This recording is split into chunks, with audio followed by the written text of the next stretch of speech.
Well, welcome everyone. My name is Elliot Nethercutt. I'm a Principal Regulatory Policy Specialist with NARUC's Center for Partnerships and Innovation. Today's course is the second in a three-part series. 2 weeks ago on May 28th, we heard from several experts on energy adequacy and capacity accreditation. Today, we're going to explore load forecasting and electrification. Please note that the presentations for all courses will be posted on the site provided in the announcement. I'll also drop it in the chat in a couple of minutes here.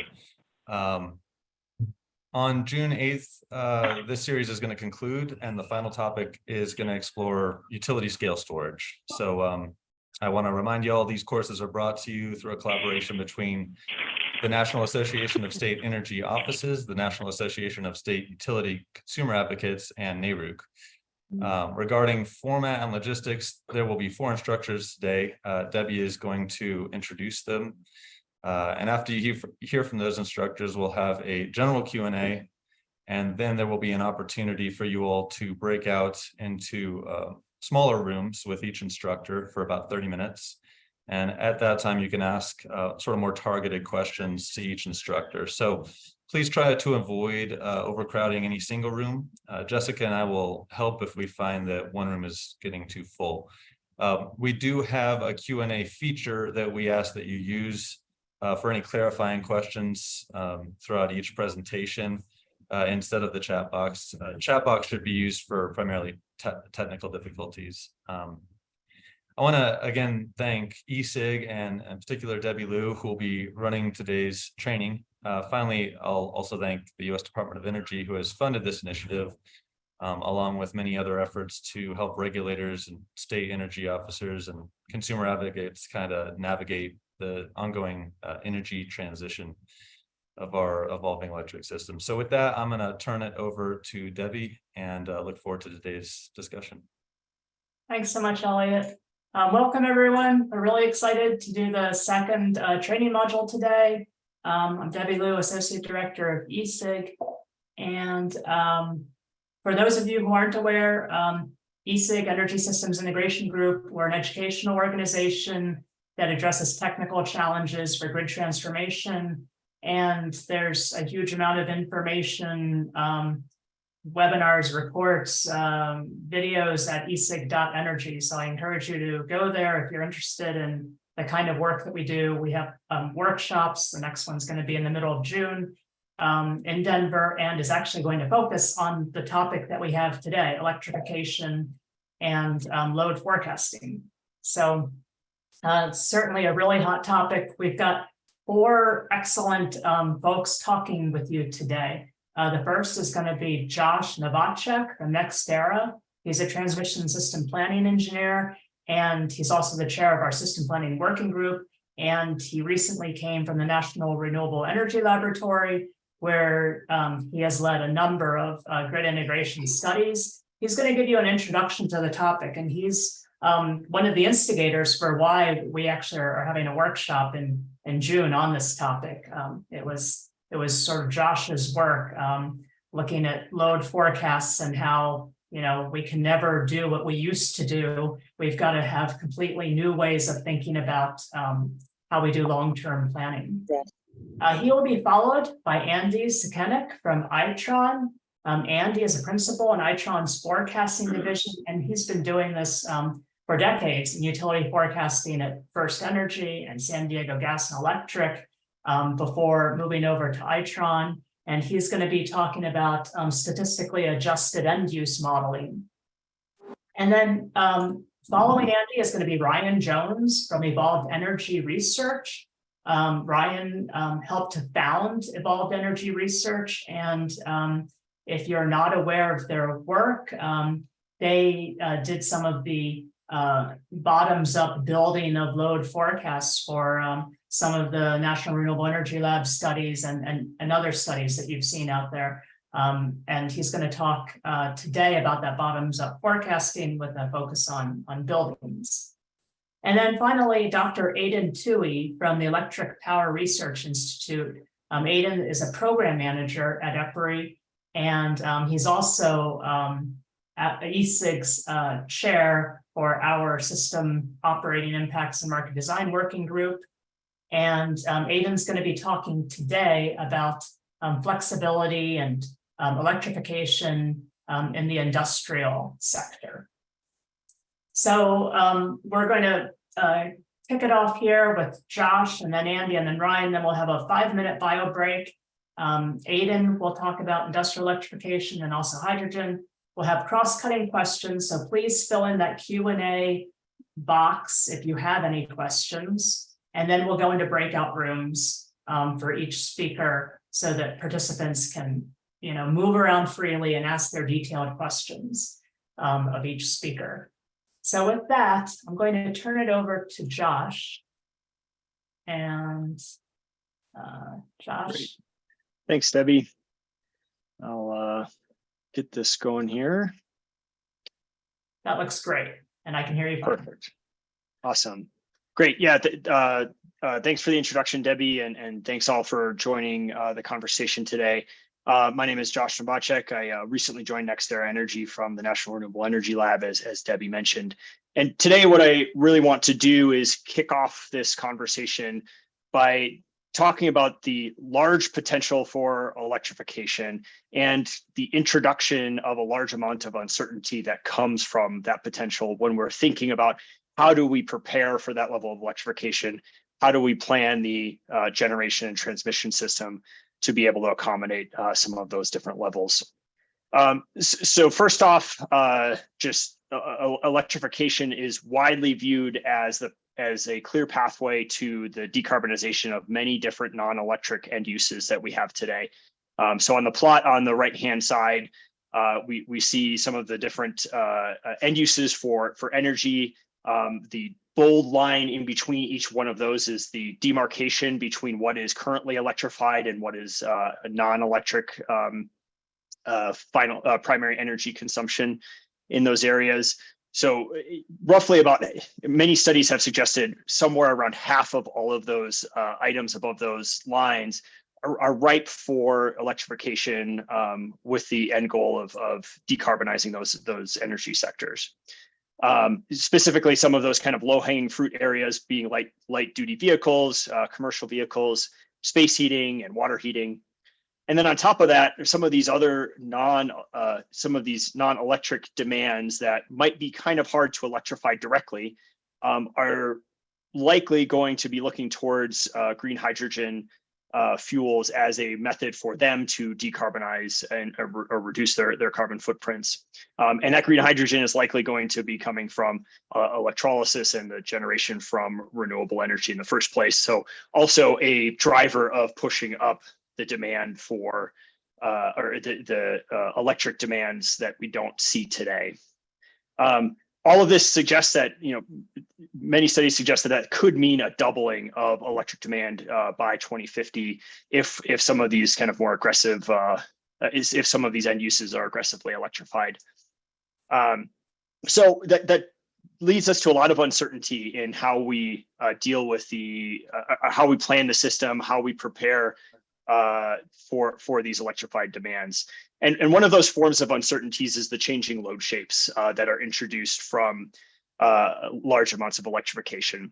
So the top plot, what we're looking at is a future day that this is from the Electrification Future Study. This says 2035, but we can just think of it as sometime in the future of 3 different levels of electrification. Low being something more like what we see today, increasing electric demand, but not necessarily high in uptake of electrified loads. More of a medium, and then somewhere in high, where high is in that doubling of total electric demand perspective. So we see on the top plot kind of what an average day across different seasons might look like, and then on the bottom plot we see what a peak day might look like. And what hopefully is obvious to you is we start seeing that the winter peaks start to be coming very much in line with some of those summer peaks if we're looking across all the entire country on an average day within those areas. On an average day within those seasons. And then on a peak day across the country, likely seeing higher winter peaks than in the summer. So many regions of the country shifting towards winter peaking systems as opposed to what are more traditionally summer peaking. This is just another view of that same idea of shifting from summer peaks to winter peaks.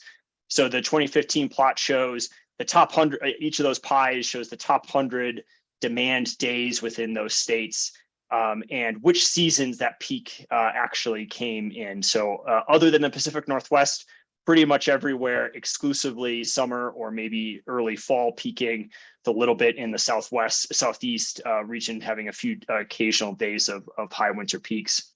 As we move towards 2050, many of the colder regions in the Northeast shift almost entirely towards winter peaking systems with a little bit in the spring. Again, a level of uncertainty, a change in the way that we're planning the system today.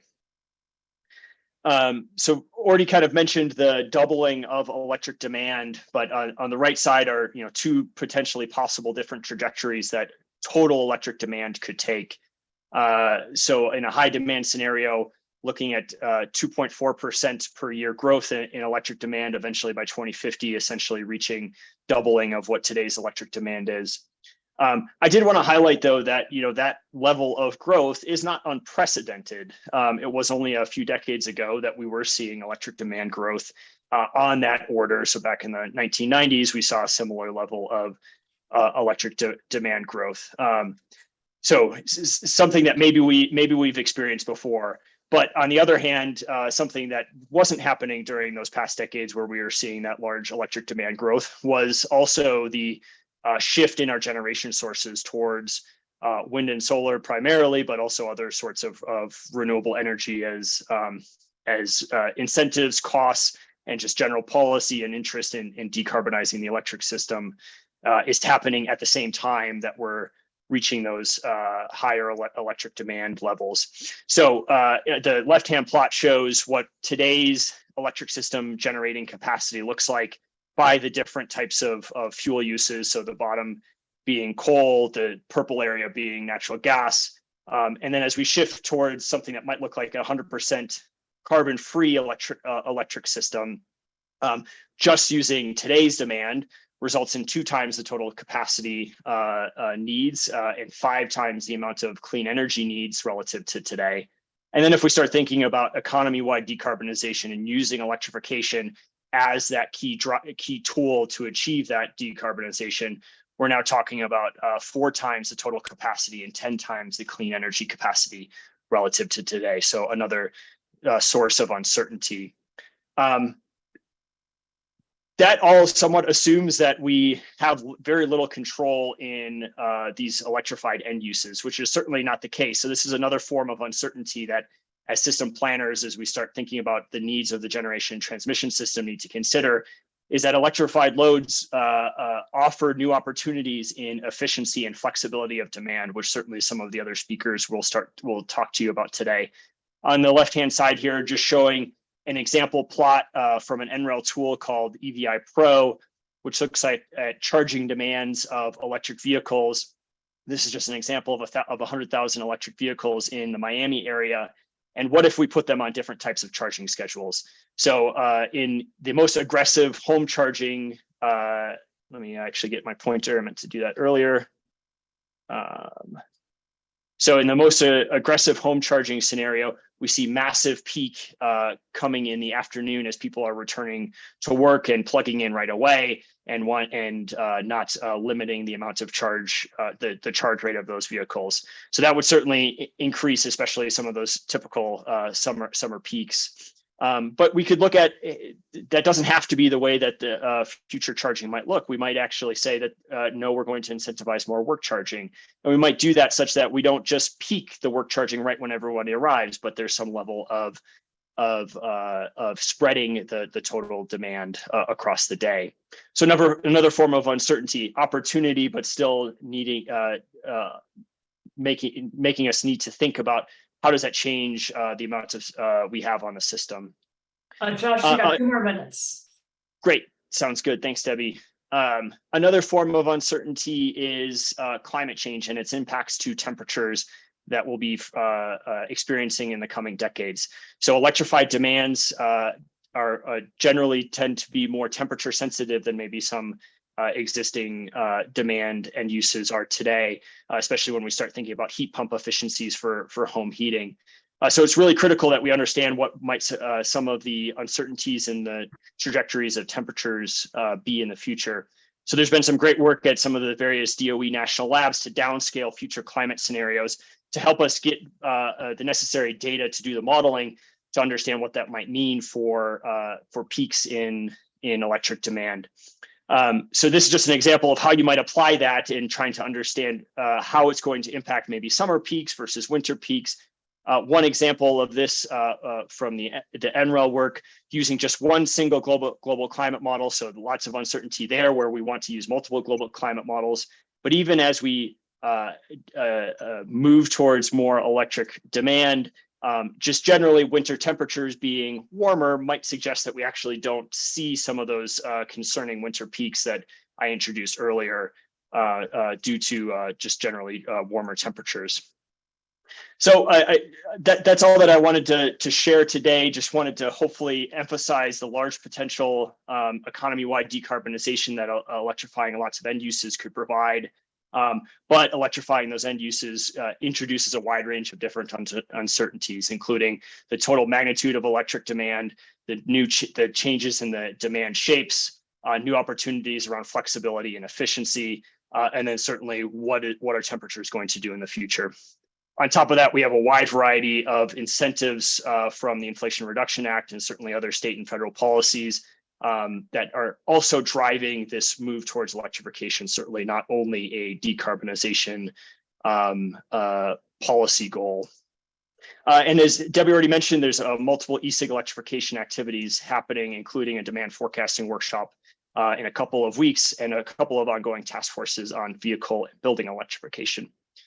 So with that, Debbie, I'll turn it over to Andy. Great, thanks so much, Josh. So next is going to be Andy Skunnick from Itron talking about statistically adjusted end use modeling. Thank you, Debbie.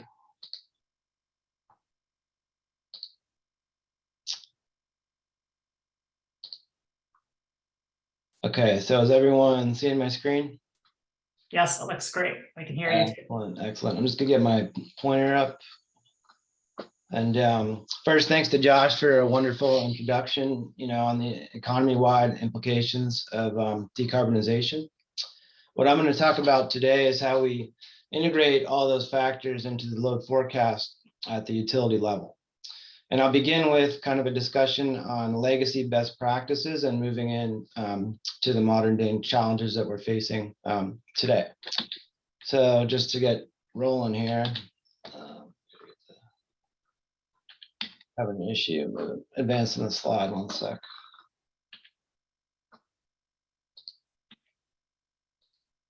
Okay, so beginning with legacy best practices. So let's start back in the early 70s with the energy crisis. And at this point in time, this is where energy efficiency really was born.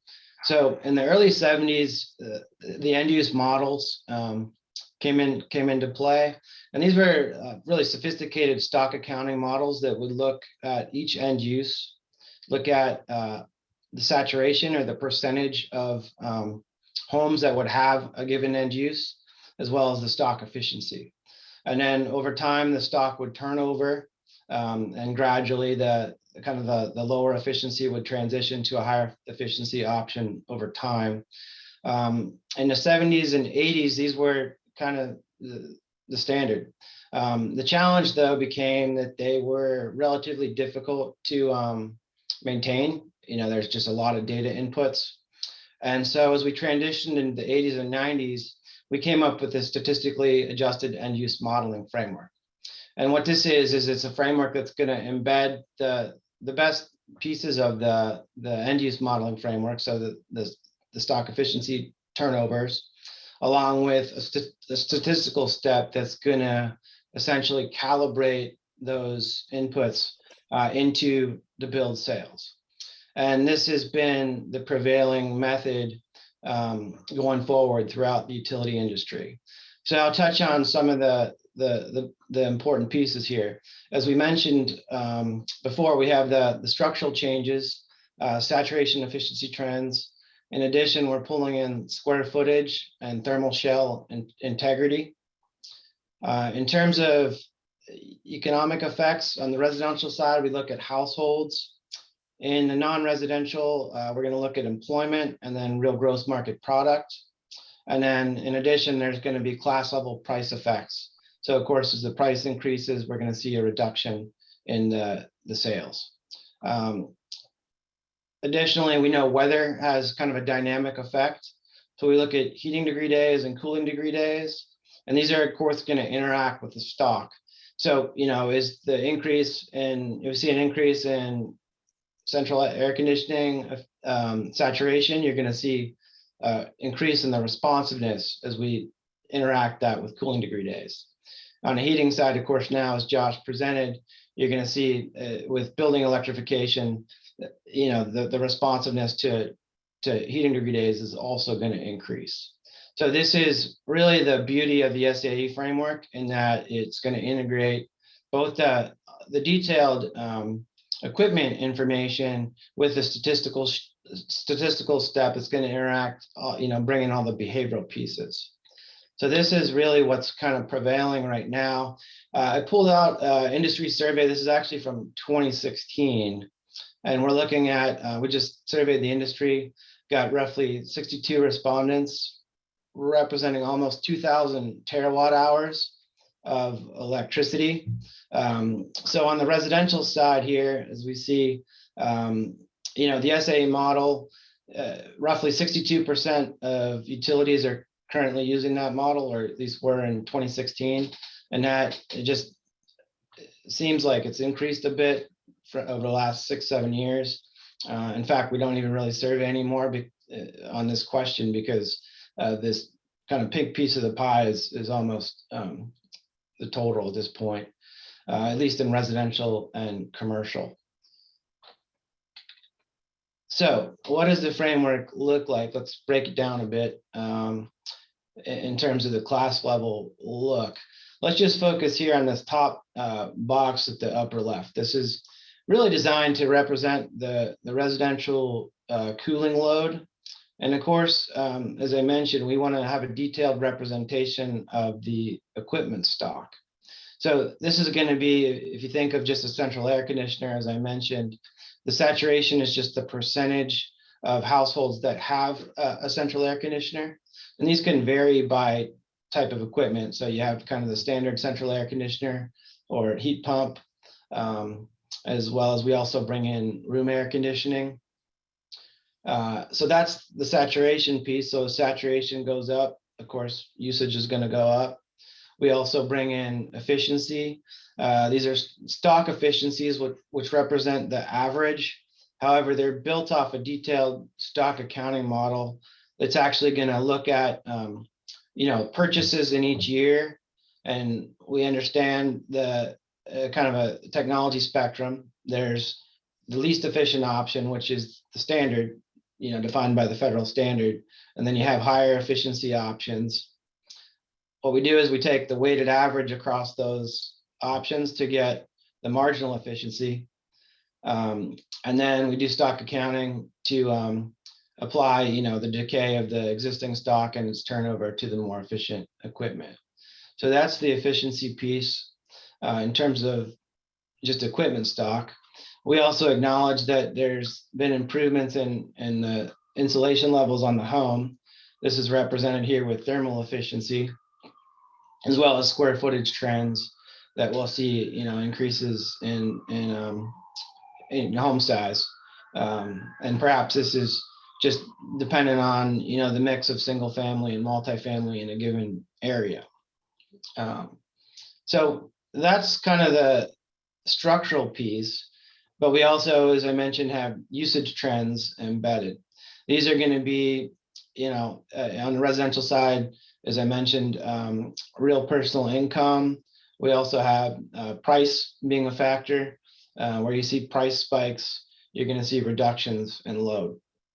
So we create an index that's going to look at both the structural pieces, and then the behavioral piece, where each of those behavioral components are going to have an elasticity on them. And we come up with basically our best guess of what the cooling load is going to be. You could think of this as kind of an engineering estimate that's interacted with the cooling degree days. And we'll see how that looks, on an upcoming slide. But moving into heating, it's essentially the same idea. Of course, the equipment's going to be a little bit different in terms of, we're looking at resistance heating, and then the new heat pumps, which have to be kind of examined granularly in terms of, you have a whole variety of equipment, and some of the new heat pumps are backed up with resistance, just pure electric, and others are going to be backed up by an alternative fuel, perhaps propane. And so this has a big impact on the shape, especially on the really cool days, in terms of their impact on peak. And so that really necessitates kind of a detailed accounting of the equipment, when we look at the heating end uses and breaking out each technology. So again, same idea. We're going to take the heating stock and interact it with appropriate behavioral components, and then again with the HDDs. In terms of the base load, very similar. We're looking at saturation and efficiencies by end use, as well as the usage trends.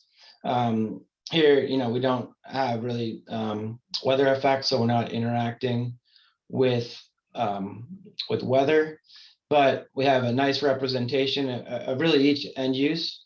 We add it up and put it on the right-hand side of the equation. So at this point, you could think of this as the result of the end use model. And then we're going to look at how it plays out statistically to tie it into the build sales, and then we're going to make necessary refinements. So this process is, I would describe it as a triangulation, where you take your inputs, you run the model, you look at the model residuals, and then you come back and you make refinements based on those residuals. For example, if early in the data set you're maybe under predicting in the summer, and then later in the data set you're over predicting, well, then you need to adjust your equipment stock to tie better into the reality. So this is really, in my opinion, kind of the challenge that the forecaster faces. First, how you're going to best piece together the history, understanding what you know about equipment stock, understanding what you know about behavioral changes and weather response, looking at the model, and then kind of dialing it all in. The nice thing is, if you're able to do that, you have a really strong foundation of the history, and you want to continue to just build off that year after year. And when you're able to do that, some of the other trends that maybe are a little bit more subtle are going to be easier to peel off. For example, utilities that had a real strong foundation were better equipped to deal with the impact of COVID. They could see, okay, we know what sales were given the current reality, people's locational position. How do we look at when people are working from home? And they could better isolate that piece because they knew all the other pieces. So this is really the foundation off which all these forecasts are built. So in order to understand these new technologies, we need a strong and rich representation of the past that's well calibrated. So that's pretty critical here. So I'll blast forward into the weather response piece. This is important because it's rapidly evolving, especially on the heating side. This is something we look at really at multiple levels, but right now we're looking at just on the residential side. So here on the y-axis, we have residential use per customer per day. So this is important. When we look at build sales, there's a lot of variation that can come in just from the number of billing days in a given month. So when we control for both customer growth and the variation in billing days, we see that we're able to kind of clarify the relationships with respect to both the heating degree days as well as the cooling degree days on the right-hand side. So let's first just look at the heating side here. Common, we're going to see this pretty much everywhere, that the response to weather is nonlinear. So if we just begin here in the data set where the temperature is between 60 and 65 degrees, you're going to see, it's pretty flat. People aren't cooling or heating. And then the early degrees to the immediate left of 60, you're going to see kind of a gentle increase, a relatively flat slope that increases at 55 and then again at 50. So we want to account for this nonlinear response, and we're able to do this through looking at AMI data. The AMI data are going to give us just more stretch in this horizontal direction in terms of the temperature. And we're also going to get more lift in the vertical direction looking daily. So we're able to define this multi-part slope, and then we can embed it in the monthly models. So this is important to articulate because it's essential to clarify all the other pieces. If you don't have the weather response nailed down, it's going to be very difficult to discern what really happened in terms of equipment stock, saturation and efficiency. So this is really an important piece. And we found that as utilities are able to better refine these weather response functions, they're able to just illuminate their SAE models, discerning the long-term trends. On the heating side, as you notice, this is actually called a TDD spline, which in lieu of the temperature as the base on the right-hand side, we're using temperature humidity index. So this accounts for humidity as well. And this is especially important, of course, obviously in certain areas in the Midwest and on the East Coast where you have a lot of humidity. We actually optimize the weight on humidity. In terms of the way a building responds, the standard formula of THI kind of overstates the impact of humidity, but if we reduce the weight on humidity, we can optimize and really tighten this responsiveness on the right-hand side. So this is the TDD spline that we're going to see, kind of the same idea where to the immediate right of 65 degrees, you see kind of a relatively flat increase that's going to steepen at 70, further steepen at 75, and then again at 80. So this again is essential to capture, that nonlinear response. We get that in and interact it with the other pieces, and we're able to see, triangulate into what really happened in terms of, the air conditioning saturation and efficiency paths, dialing us into the data. So moving forward here. Good. Okay, so how do we customize these inputs? We begin really with the EIA information. So every year the EIA puts out, of course, their annual energy outlook forecast. Underneath it at the regional level, we have end use inputs on the residential side by building type, single family, multifamily, mobile home. And we have about 20 end uses for which they provide data that are shown here in that middle column. Additionally, we have more localized inputs that we get from NREL. On the saturation side, you're going to have stock saturations at the state and county level with a 2018 base. This is nice to tie in the utility data. But the best practice is for utilities to actually conduct appliance saturation studies every 2 to 3 years to really identify the equipment that's localized in their area. And then, that's just kind of the starting point. Once you get those points nailed down, the forecaster is going to need to look at them. Obviously, there's a little bit air around that. So you need to kind of piece the points together, interpolating in a way that's going to represent the reality. So this, again, is part of the triangulation. You take the saturations from the study, and you're going to fit in through those points, triangulating between the saturation path and the model, and understanding, that you're going to need to apply some judgment to discern the reality. So you're using kind of the model as a guide, and dialing in those saturations. On the efficiency side, again, we're going to begin with the regional information from the EIA, which is a great place to start. Of course, this has the rich stock accounting in place, where we're looking at the existing efficiency as well as the new efficiency that's computed as a weighted average across the technology options. They do the stock accounting, and this gives us a great representation at the regional level. We acknowledge that at the utility level, given variation in funding, their localized efficiency path might be a little bit different than the region. And so we also are going to layer in DSM potential studies from the utility or from the state, and further dial in the efficiency path. I'll get into that a little bit more in upcoming slides.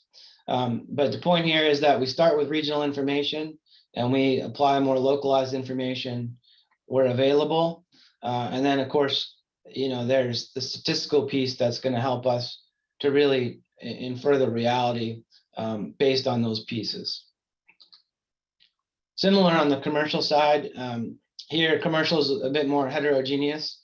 Of course, we have roughly 10 to 12 building types represented through the EIA's annual energy outlook.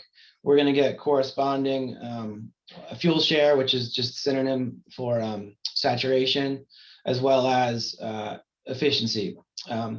So this comes in at the building type level, and then the end use level. There's roughly 10 end uses in the commercial class.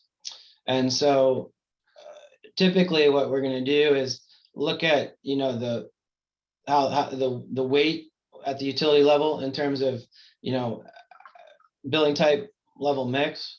And this is going to start with employment level projections. We're able to map by NAICS code employment to building type, so we can kind of reweight the regional building type level indices, customizing them to the utility level. And this is essential to kind of dial into the trends. Additionally, we also are going to have DSM potential studies on the commercial side that we can leverage to tie into the efficiency paths for each of these end uses. So perhaps there's more funding at the utility level going after cooling efficiency. We would adjust the cooling input accordingly. Moving into industrial, this is, of course, Aidan's going to dive pretty deep into this, but I'll just mention in terms of best practice, you can use the SA model, of course. Some utilities do, but because industrial is so idiosyncratic, often utilities are actually going to model at the individual customer level, through discussions with customer account managers, especially in utilities that have relatively small industrial, a relatively small industrial sector where maybe you have 50 customers. It's feasible to dig in and model at that level. Or other option would be to model by sector. So several options there, and Aidan's going to dig in deeper into that a little bit later. In terms of building electrification, of course, as I mentioned, this is a big piece. The way we integrate that is through the end use saturations. And I think, going forward, that's going to be important to further break out the heating equipment in terms of not just the primary heating source, but also the backup fuel, because that's going to have quite a difference in terms of its impact on the shape, particularly at time of peak. So we bring in the end use saturations at the appropriate level of granularity. And then we're going to have, of course, the building shell indices capturing changes in the insulation of the home. And Ryan's going to get much deeper into that in his section. So just talking a bit about integration of energy efficiency programs. So the SA model, we acknowledge that we have to represent energy efficiency in a comprehensive manner. This is through the inclusion of course, federal, standards, perhaps, more localized codes. And then we also have naturally occurring market adoption as well as the utility energy efficiency programs. There are several ways to essentially calibrate into the utility level efficiency.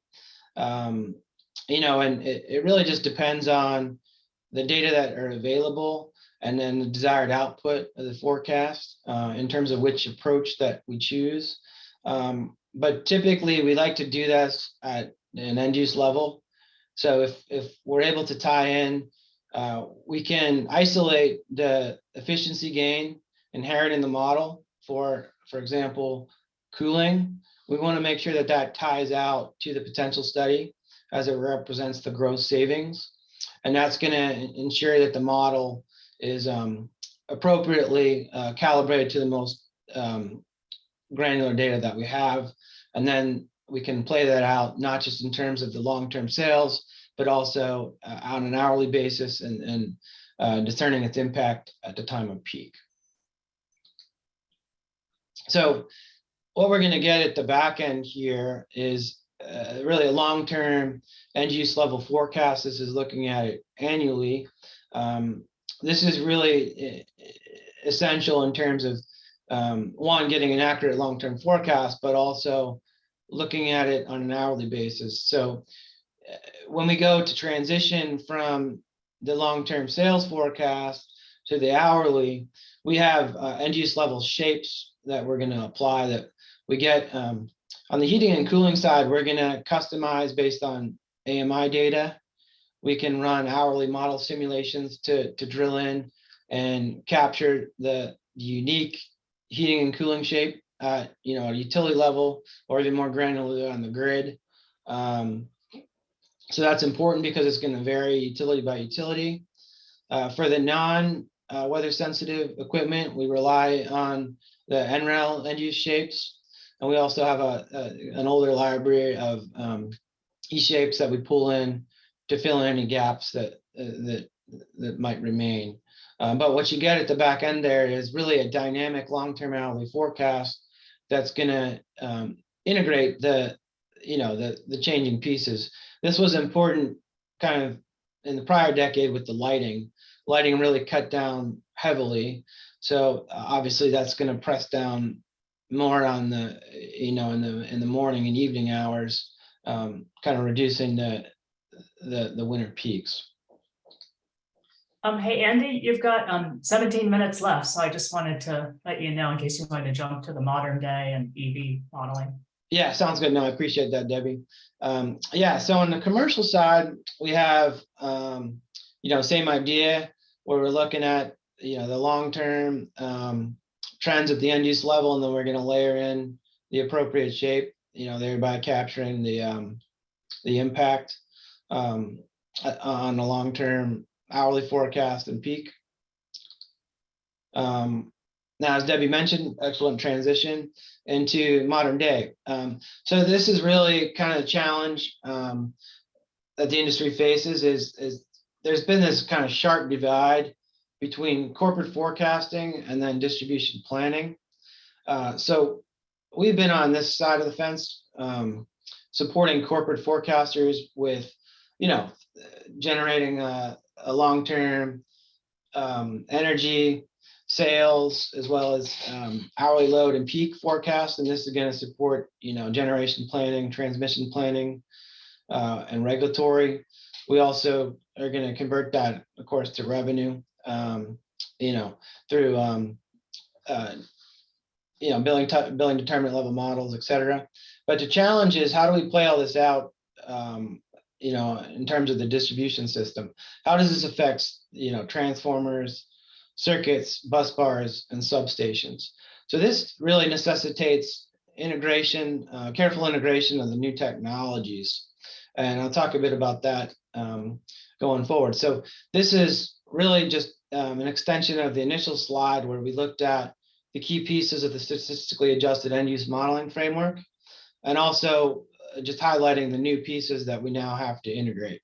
So looking here, the first red bullet is going to be the Google mobility data. This is how we account for COVID at the class level.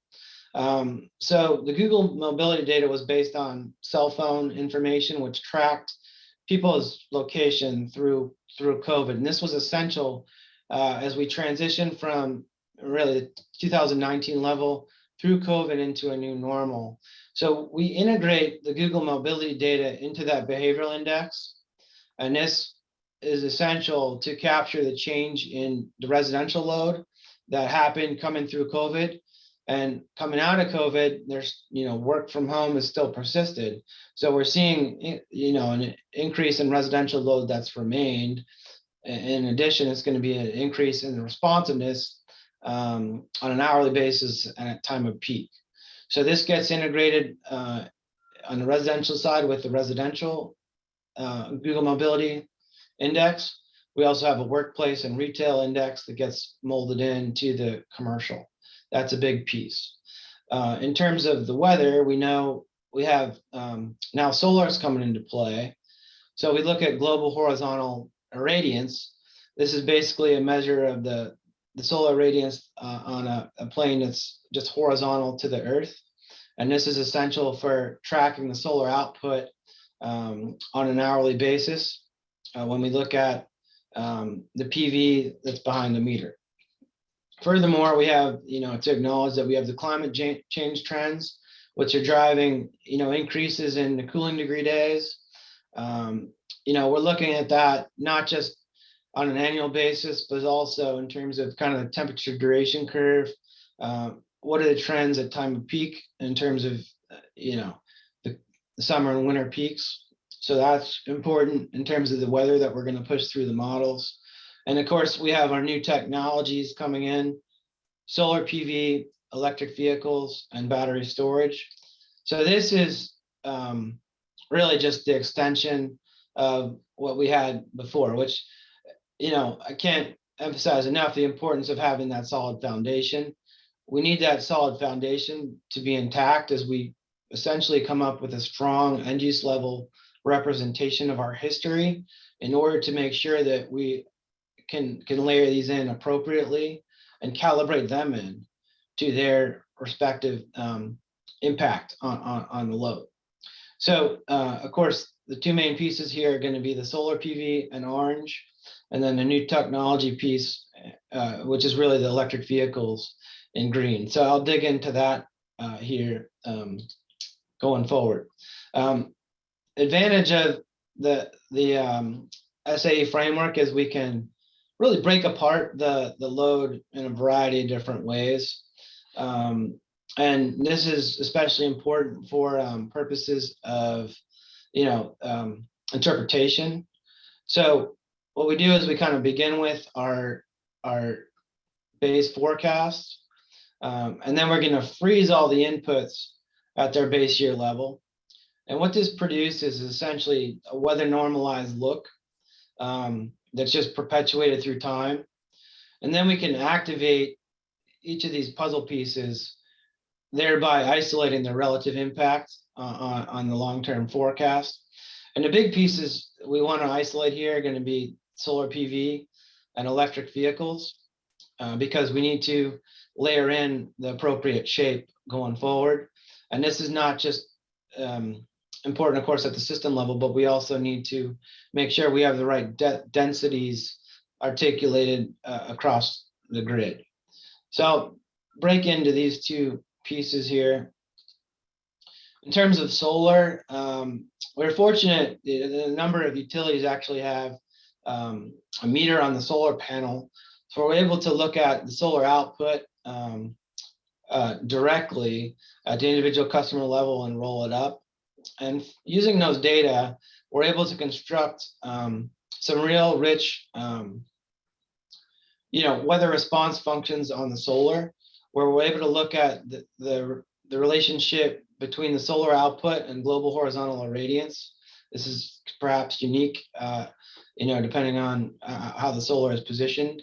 And using those data, we're able to play out customized solar PV output shapes per unit of capacity. So here we're looking at the top left, kind of an annual representation. We see a annual average capacity factor in this area about 18.6%. But of course, there's a lot of variation around that, where we're lifting up, in the early spring and a maximum capacity factor of about 85%, maybe slightly north of that. And this is driven by the fact that you have a lot of GHI, a lot of solar radiance, but it's also relatively cool at that time. So we see kind of a reduction in the panel efficiency as those panels heat up. And that's why you see a lower level in the summer. We also see this play out on a monthly basis and then weekly. This is really important, where we need to integrate into the long-term forecast the solar intermittency. And so you can kind of see that at the 1 week level here, where we have, these are clear days on Monday, Thursday, Friday, and Saturday, kind of a partly cloudy day, and then a little bit more intermittency on Sunday and Tuesday. So we need to make sure that's baked into the long-term forecast so that we have enough, fast reacting generation to accommodate the solar. On the EV side, we have, pretty rich representation of the charging. So on the passenger vehicle side, we're going to break out into several different components. We have level 1 residential, level 2 residential, workplace level 2, public charging level 2, and then we have the fast charging coming in through the public charging sector. This is important to break out because we acknowledge there's going to be a difference in the shape. Fleet is also busted out, in great detail. Really, to get to this level of information, I think best industry practice is through a survey. There's so much heterogeneity in terms of the fleets that it really necessitates surveying the fleet operators of the ICE fleets to determine which ones are going to electrify. So that's the way we recommend to get into that in a bit more depth. And of course, these are going to be layered in small pockets on the grid. So the way we want to model that is really through looking at, really customer level information. You can model using multiple logistic regression, basically propensity to adopt. Some of the key factors are going to be political affiliation, income, and maximum education. So based on that, we're able to take a top level EV forecast and share it out to the appropriate location on the grid, at the substation, feeder, and transformer level. So that's critical. And then, of course, we have the end use shapes that we're going to apply. These are shapes that come from the NREL, this is the tool to which Josh referred. This is the EV Pro Lite. So we're able to simulate shapes for each type of supply equipment. If we just focus on residential for right now, we have that residential level 2. And then, of course, the challenge is, this is kind of a standardized shape. We acknowledge there are different charging strategies, and this is a great place to start. But this is where we really need to dig into the detailed data and ideally sample the residential level 2 charging to where you have a look at how it's playing out on your different rate schedules. So this is an example of res level 2 charging submeter data. We had roughly 1,200 customers here where we submetered the EV. These are all level 2 charging. And so if we're looking at this top graph here, you can really see changes in the charging frequency. What we found is most customers do not actually charge every day. So this is just a month of data. And you can see each charging event at for this customer, there's roughly 10 days on which they charge. kind of relatively thick little rectangle here that we see. So they're charging, they're gonna wait till the battery runs down and then charge to full charge. This is another strategy where the customer is charging essentially every day, just topping off. And then additionally, as kind of Josh referred to, looking at, different strategies. Do you plug in immediately at 11 when the off-peak price hits? Or do you program your car such that it's charged before you're ready to leave in the morning? So these are two strategies that we noticed, with varying prevalence. And so when we go to build this out to the system level, we need to weight the different charging strategies going forward. So, we have the scheduled charging start at 11, kind of delay where you plug in the morning, and then just immediate strategies. That's just people that are going to plug in right after work. And so it's really the weighted average across these strategies that are going to produce the profile. And so, this is a great starting point. I'm actually going to blast forward real quickly to show, a quick representation of what this looks like at time of peak. So this here, just give me one sec. Okay.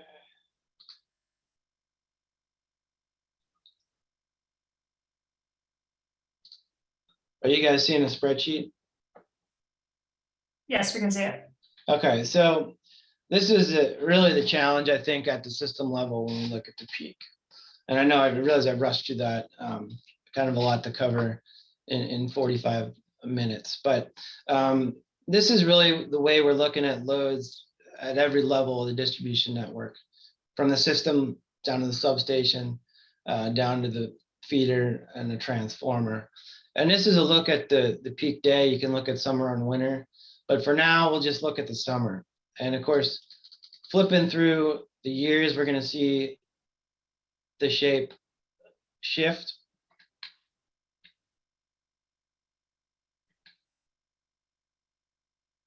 Based on the changing equipment.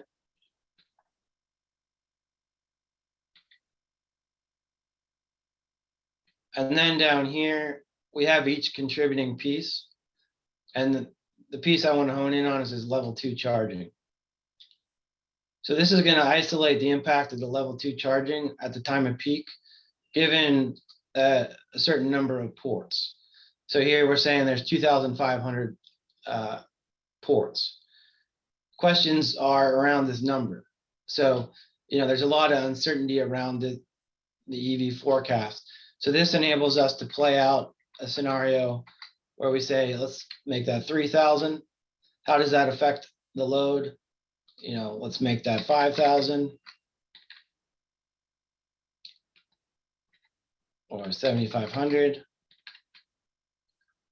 And so this is where we're transitioning towards in the modern day. We need to put out a forecast that's, of course, a point forecast of our best guess of the reality, but also enable the planners to play out kind of any scenario they might want to see.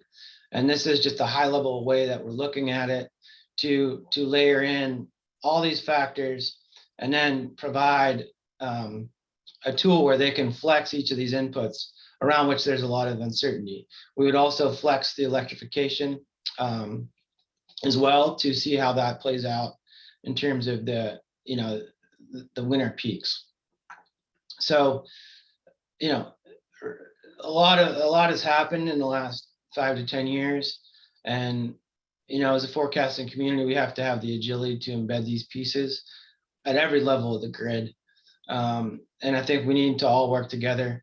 It's impossible to be the expert in all areas. We need to leverage the experts in each area and pull it all together. So I don't want to run over too far.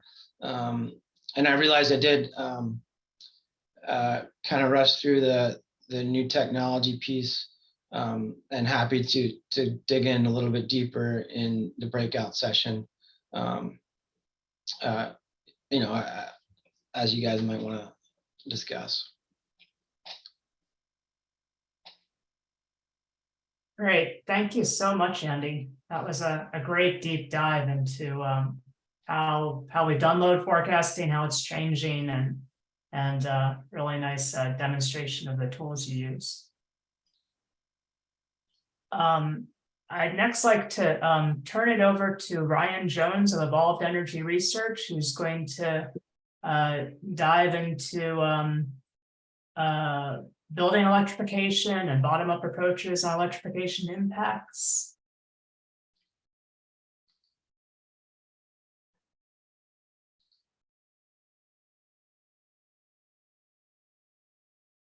Great.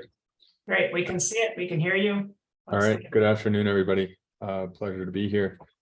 I've got 3 sections today in my presentation that I'm going to go through. So the first piece here, I'm going to talk some about high electrification scenarios, both the possibilities and the uncertainties associated with that, and contrast that against kind of adoption modeling or forecasting methods. In the second section, I'm going to talk about the way we do bottom-up load shape generation, which is pretty similar to what you just saw from Itron, but with some kind of unique differences that I want to highlight. And then finally, I'm going to talk about building electrification, specifically thinking about heating and the impacts there moving forward. So launching into the first section here, we have I would say a challenge here in understanding load growth over the coming decades.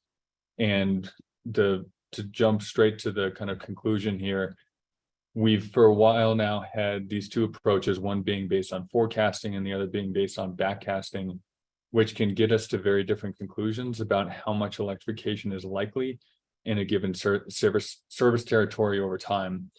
So I would say up until, recently on the utility load projection side, forecasting was really the dominant methodology or paradigm that was used. When we do backcasting, it is oftentimes in a policy context where we are asking the question, if we have an endpoint that we want to reach, which for us oftentimes has to do with different emissions targets that are driven by policy. So if we're working in a state like Massachusetts and we have net zero targets, that's an endpoint that we want to develop a scenario to reach, and then we work backwards from that point to infer what customer adoption might need to look like over time to make that in target plausible or possible to get to. And oftentimes what you end up with in the case of backcasting is a set of more rapid customer electrification or customer efficiency uptake that is not necessarily supported by either existing near-term policy or customer behavior in the recent past, right? So I just want to acknowledge that there's a discontinuity there between what a forecast might tell you and then what backcasting may tell you is necessary as a function of future policy targets. If we just look at final energy demand across the whole US economy, which I think is relevant here as we think about electrification, because this is where these aren't necessarily new loads. These are existing energy demands that are switching to electricity. So we need to understand this piece. This is the US annual energy outlook from several years ago. It doesn't look very different today in the 2023 outlook that just came out last month. But essentially electricity is this kind of dark blue wedge here at the top. Over time, it looks relatively flat. I would call this a forecast rather than a backcast around any specific policy target. We have the small dip in the near term due to vehicle efficiency and a kind of squeeze in the gasoline fuel. And then over time, we have population and service demands growing, and kind of electricity as a wedge grows slowly through, throughout that whole time period. The challenge here is if we separate these final energy demands into what I would say non-hydrocarbon and then hydrocarbon final energy demands, we've got, basically 22 quads, which is a unit that as electricity planners we're not used to thinking of, but 22 quads of non-hydrocarbon final energy demand, including electricity there at the top. And then our 48 quads at the bottom, these are all of our hydrocarbons. And essentially we've got 4 strategies if we are trying to reach low emissions scenarios to meet that demand. So either we do drop-in fuel replacements, right? We have efficiency, mode shifting, and conservation. We offset those emissions using, BECCS or DAC or carbon capture and storage, or we have electrification. And essentially what I would kind of submit to you based on the past work that we've done looking at low carbon pathways is that some fairly substantial degree of electrification is required in all low carbon pathways. I would say this is more true on the light duty vehicle side or on the vehicle side more broadly than it is on the building side. Nonetheless, what I'm illustrating here on this slide is really that if we just kind of add up the numbers in terms of what we might expect from some of these other contributions like drop-in fuel replacements, what we find is that the math just doesn't quite pencil, right? So we don't have enough biomass, and if you were to synthetically derive all of these hydrocarbon fuels with electricity, the scale of that electricity generation, I think will kind of make most people on the call agree that this is probably not the pathway that the US is going to go down. So as a result, what we end up with is scenarios that look like this. This is from the Princeton Net Zero America project, and Evolved Energy did a lot of the energy systems modeling in that piece of work. So there's a reference case there on the left, which should look a lot like what I just showed from the annual energy outlook.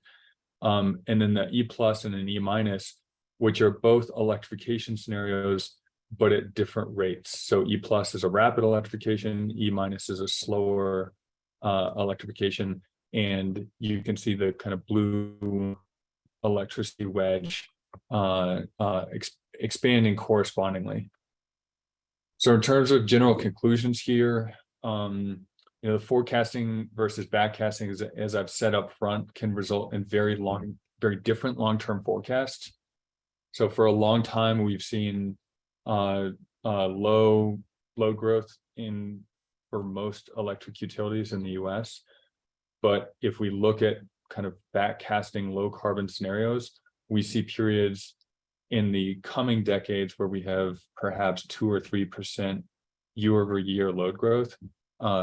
These are numbers that are consistent with all the decarbonization pathways work that Evolved Energy has done. It's also the 2 to 3% is what was found in the NREL Electrification Future Study.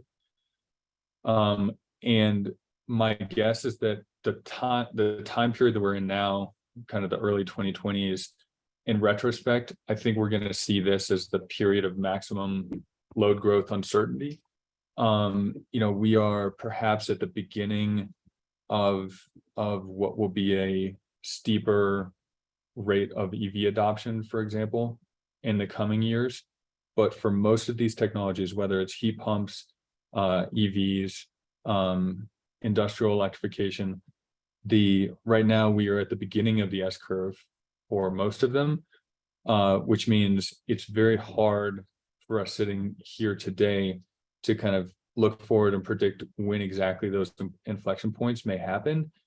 Whether or not there is going to be kind of the right near-term policy put in place that is consistent with the long-term goals, and whether or not customers will actually adopt these technologies.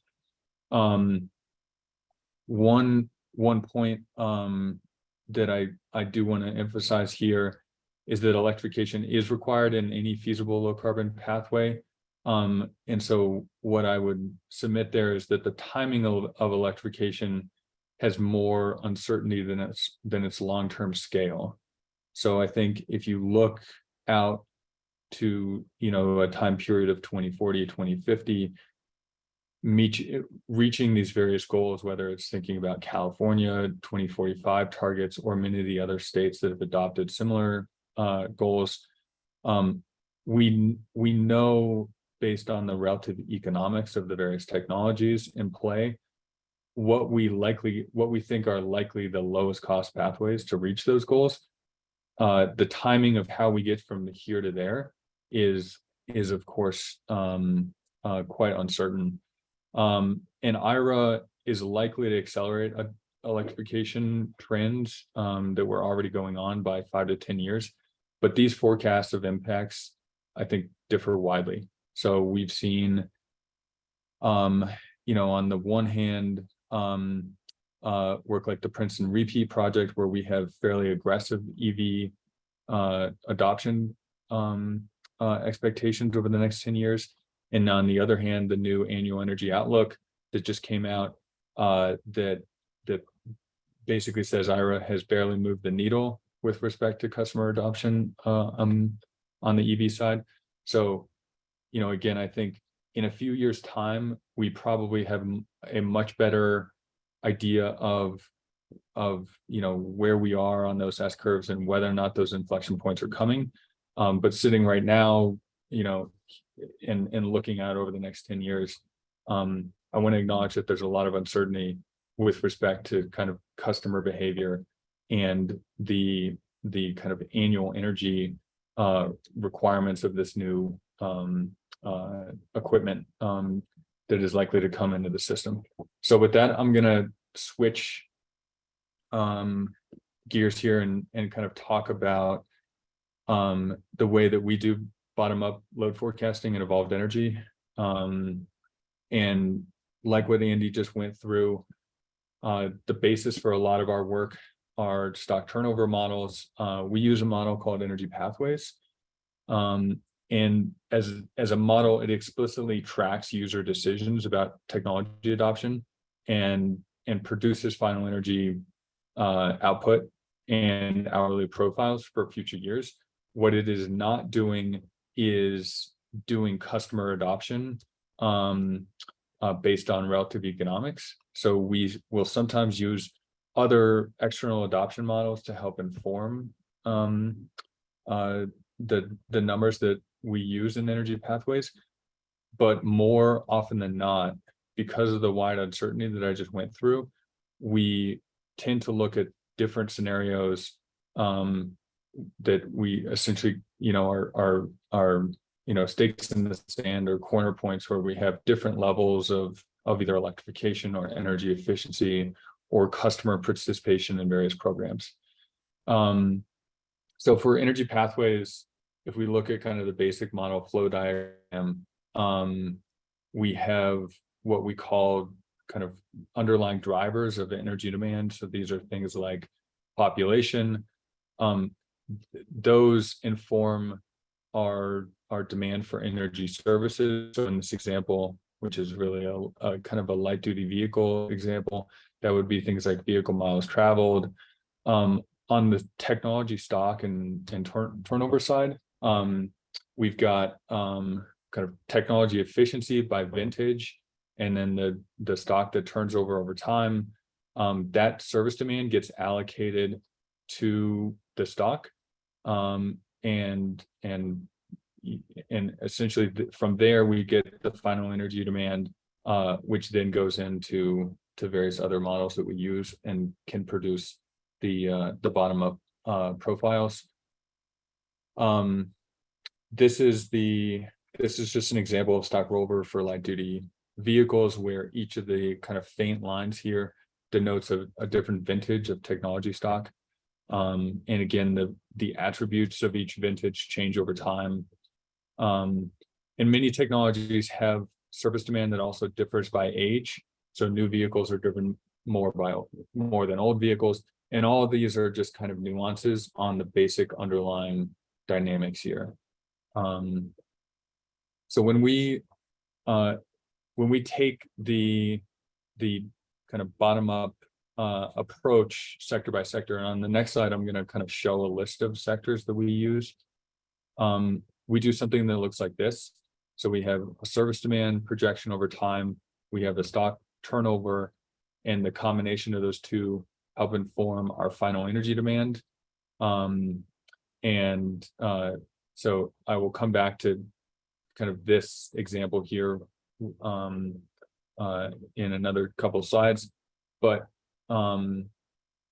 first I just want to show this is the kind of US sectoral granularity based on EIA surveys.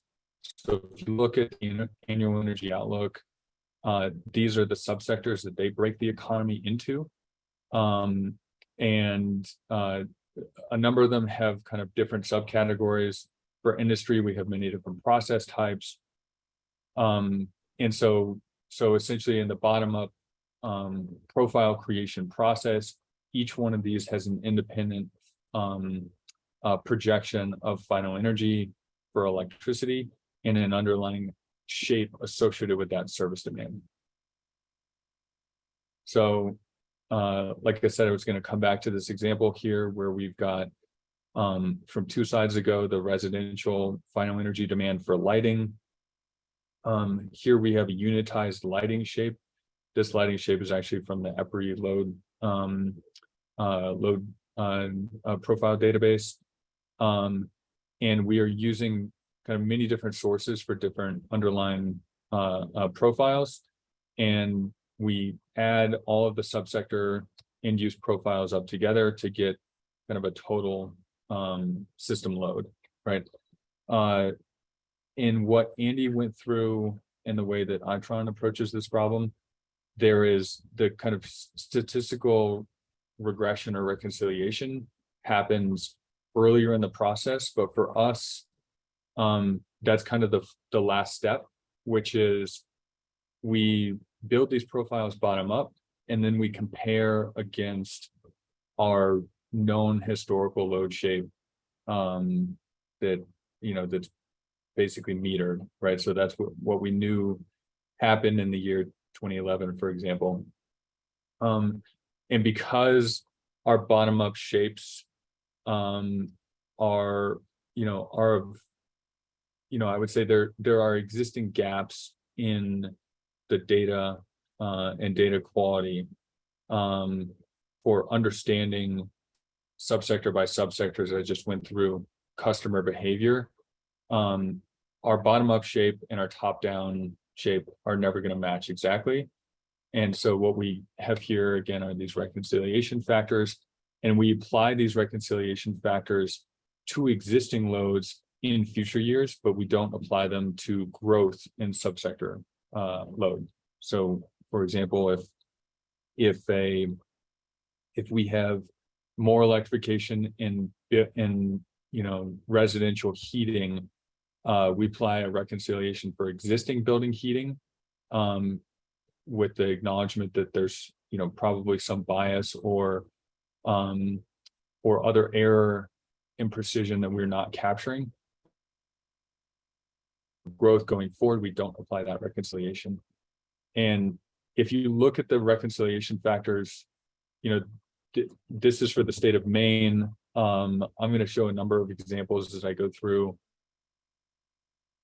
a number of weather years. So this is essentially a 2021 economic year, but using historical weather from 2007 through 2014. And if you look at kind of these types of comparisons, for us, this helps us inform directions for load shape improvement. If we can understand that there's kind of systemic bias in certain ways where either, the summer is always higher than the winter, compared to the historical shape, or, you know, we are off in terms of weekday versus weekend load distributions. That can help, you know, that type of information can help us go back and improve our underlying bottom-up forecasting approaches. So the output of the process that I just went through are load shapes that look like this. So this is for the state of Maine, the reconciliation factors. This is what the total system load shape looks like for the state of Maine in a rapid or high electrification scenario. I've shown a couple snapshot years here. So 2021 on the top, 2035, and then 2050 on the bottom. And I'm separating out buildings and industry from transportation. One of the reasons why we oftentimes separate those in for purposes of even just graphical display is that as Andy just indicated with a lot of the EV charging profiles, because there's a lot of potential for customer flexibility with respect to following different, you know, tariffs in the future and you know, modulating charging behavior. It's, I would say, quite difficult to, you know, here in 2023 to know exactly what the load shapes may look like into the future for, you know, the light duty vehicle charging behavior for customers. Oftentimes what we will do is kind of load the shapes into our supply side models, capacity expansion models, and production cost models with a native charging shape, and then give the model some flexibility to move that energy through time. And that becomes another output of the tool, which is to say, you know, this is the type of EV charging profile that we think may be possible or technically capable given the customer's equipment. And we need to come up with approaches and tariffs that will help us make the EV charging shape look like this. But the point is, and I'll get into this more in the final section, but if I was to take the transportation load and add it directly to buildings and industry, what you would see is a summer peak that looks a lot closer to the winter peak, because a native EV charging profile oftentimes tends to be fairly coincident with current summer or early evening peaks in a lot of the US. So if we can't figure out a way of delaying that charging profile, what it means is that our summer peak is going to, you know, continue to grow with EV adoption, somewhat masking the impact of high electrification on the heating side in buildings, which you will otherwise see here in the kind of winter profiles. Just another example for fun. This is Colorado, kind of similar winter peaks, and quite a bit of variability year to year.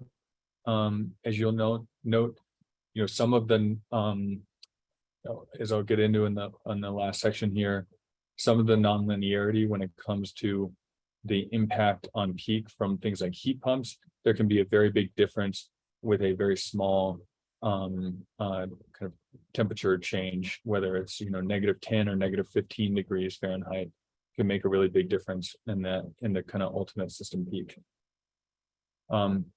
Okay, so final section here, I'm going to go into more detail on the building electrification impact side, and kind of break down first some of these factors that I just mentioned with nonlinear impacts. So as I talked about in the first section of my presentation, the rates of electrification are kind of one of the biggest pieces of uncertainty here. And it's a place where more data is not necessarily going to give us clarity today. I do think kind of the scenario approach to some extent is a necessary component of kind of load planning today to understand kind of these high-low cases. But for the rest of these, there are kind of a number of underlying detailed factors which, when added together at a given rate of electrification can have really drastic impacts on what the peak, what our peak load may look like, right? So I'll just run through these really quick and maybe give a bit more color to them. So building mass and installation improvements, we can have a much less peaky heating shape and cooling shape if we're building or retrofitting buildings to have more thermal mass, or if we're improving insulation. Improving insulation in particular and tightening buildings at the same time that customers may adopt heat pumps also give us more ability to kind of do things like load shifting over time, so preheating or pre-cooling. On the heat pump side, a really important factor is sizing. So for a lot of heat pumps that are put in the US today, they are essentially sized to the air conditioning load because oftentimes they're providing supplemental heating, but primarily they are thought of as air conditioning. When this is the case, a heat pump, not only does the efficiency of a heat pump drop as temperature drops, but also the heat output. So BTUs of sensible heat per hour also falls. So that's in contrast to, say, a natural gas furnace, which, if it's a 70,000 BTU furnace, it's going to produce 70,000 BTUs, whether it's 50 degrees outside or negative 20 degrees outside. Very different for a heat pump. So if you have larger heat pumps, what that means is that you can potentially get away with less backup heating. You have less electric resistance heating that supplements it. So in general, bigger heat pumps are more expensive, but they also help with kind of needle peak loads. Low temperature performance is probably something that many people are familiar with. So these are what the kind of cutout points are for the heat pumps. Heat pumps have improved significantly over the last 10 years. And, some of the cutting edge technologies like the hyperheat units from Mitsubishi, they both don't have electric resistance backup, but they also have cutout temperatures or kind of temperatures at which they stop operating that are as low as negative 15 degrees Fahrenheit, which for most of the US or for a large portion of the US covers kind of all normal temperatures. The backup heating, which is related to the low temperature performance I just mentioned.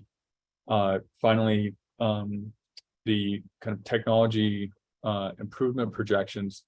So there is some expectation that heat pumps will continue to get more efficient over the coming decades. Working against that is the switch to the low greenhouse gas coolants in HVAC systems. And so I think there is some question as to whether or not not only existing efficiency can be maintained, but also whether or not we can get, squeeze much more efficiency, especially in cold weather conditions, out of heat pumps as we move to different coolant types.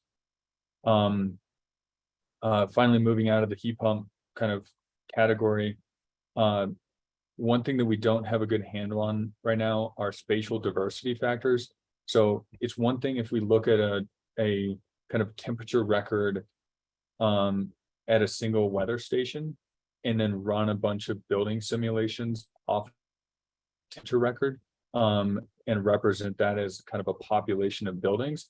But what that can sometimes ignore is that, one county to the next, it may not be dramatic, but there are kind of temperature, wind speed, solar insolation, other differences, which will mean that the kind of total population of heating units may not look like one heating unit kind of scaled up. And understanding what exactly that diversity factor is, I think is important and may require just more real world data. Future climate change, important on the heating and the cooling side. we expect both trends in terms of total heating and cooling degree days over the course of the year, but also trends in terms of both the frequency and the magnitude of extreme weather within the year.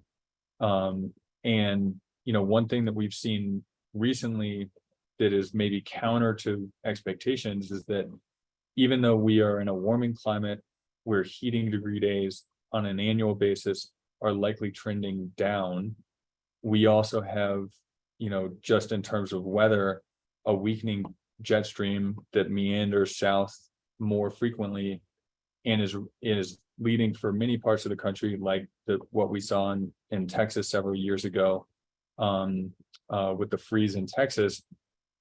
You know, that is caused by the jet stream, and those events may become more frequent with climate change. So kind of multiple things happening here at once. And then finally, customer behavior. So thermostat set point, flexible load participation. One interesting thing on the thermostat set point side is that, you know, oftentimes we think of especially heating at night, customers will sometimes, you know, turn down their temperature overnight. So, you know, you might have a 5-degree drop in the thermostat overnight, and then in the morning when that unit needs to kick back on, it can exacerbate a peak load already. So if you maintain a temperature throughout the night, you can potentially consume more energy kind of overall and yet have a lower peak. So kind of just complicated effects with respect to kind of customer behavior on all sides there. So the point of all of these is to give some nuance into many of the factors that we are thinking about that we think are going to impact the peak loads coming out of buildings with electrification. What I would say is that for us, many of these assumptions can be kind of summarized by estimating the heating equipment utility factor for a given electric utility. So I'm going to switch gears and talk about these utility factors in the next couple of slides. So the utility factor here for the heating equipment defined by the average consumption divided by the peak. So I'm giving you a couple different ranges here. So if our utility factor is kind of somewhere from 3 to 10%, and I'm going to give an example of some of these on the next slide. This is possible in warm climates, and in cold climates, we would say this probably represents a worst case scenario.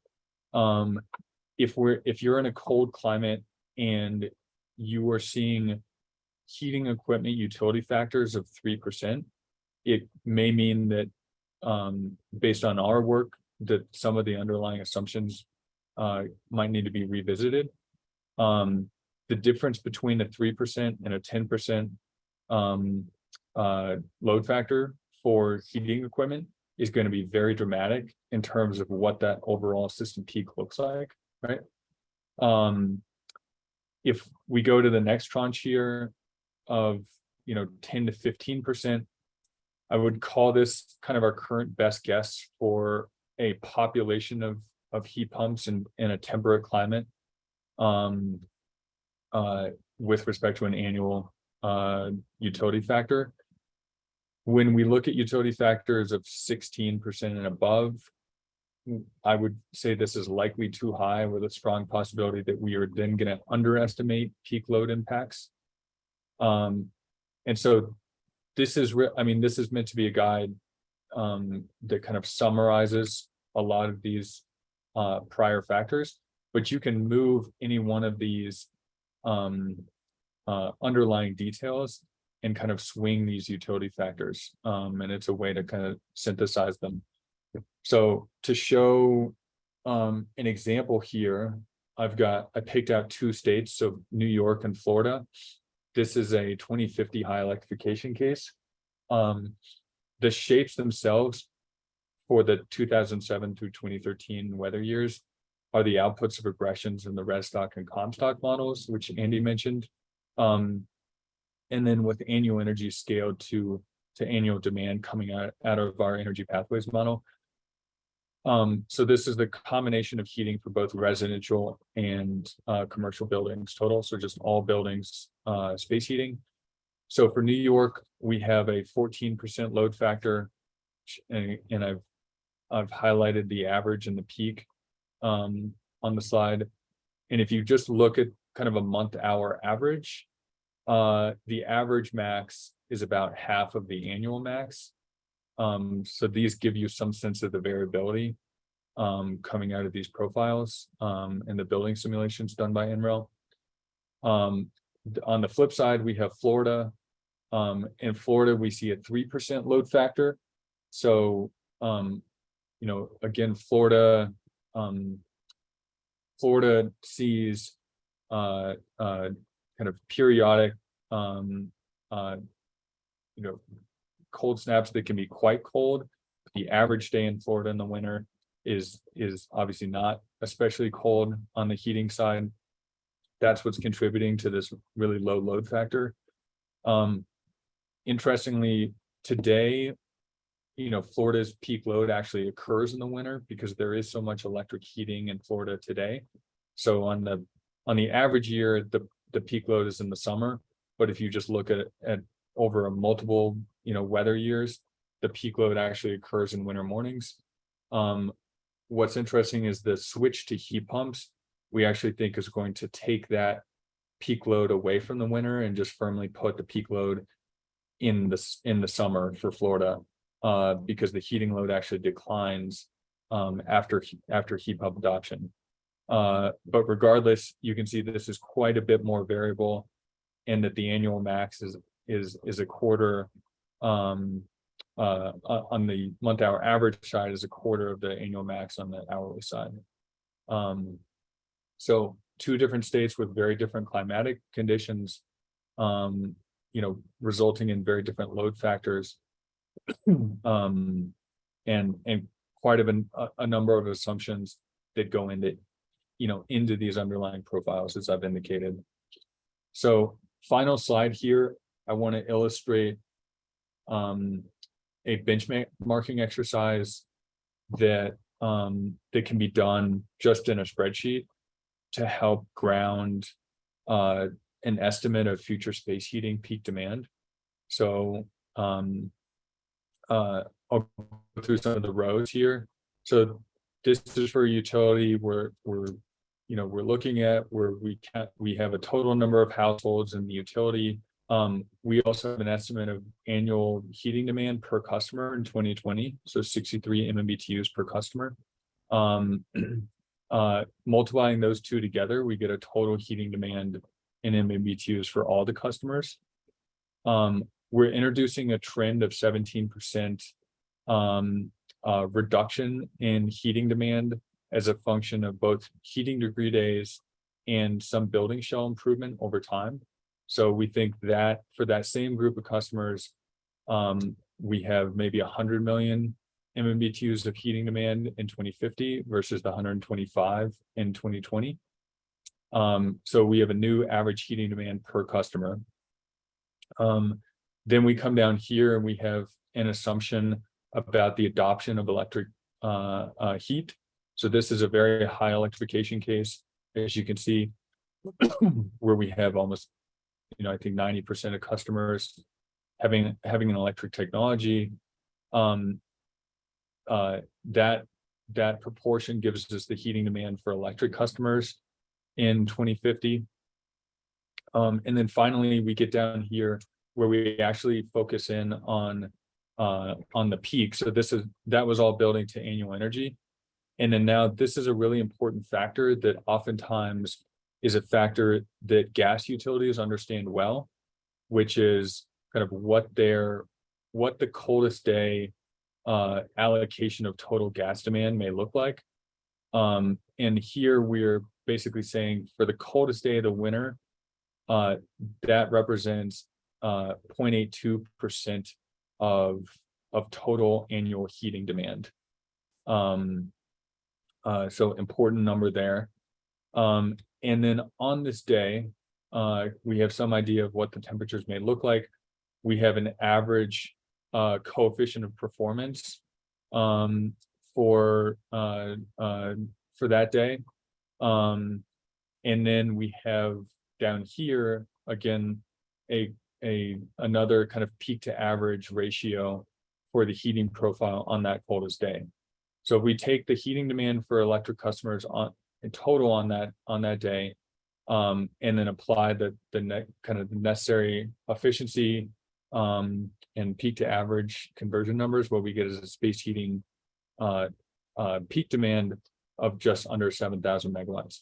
So this kind of gives you an example of a benchmarking exercise that can be done just in a spreadsheet tool to help compare against bottom-up estimates that are done in building simulation tools like the ones that are the basis of the Restock and Comstock models, and then playing with some of the underlying kind of numbers here can help kind of show the nonlinearities, because you can make a series of assumptions here that are just nudging these variables in 10% in one direction or another, and then at the end of the calculation exercise, you can swing the space heating demand, or it will swing by 50 or 100% in one direction or another. So I will close there and look forward to any further discussion and questions in the breakouts.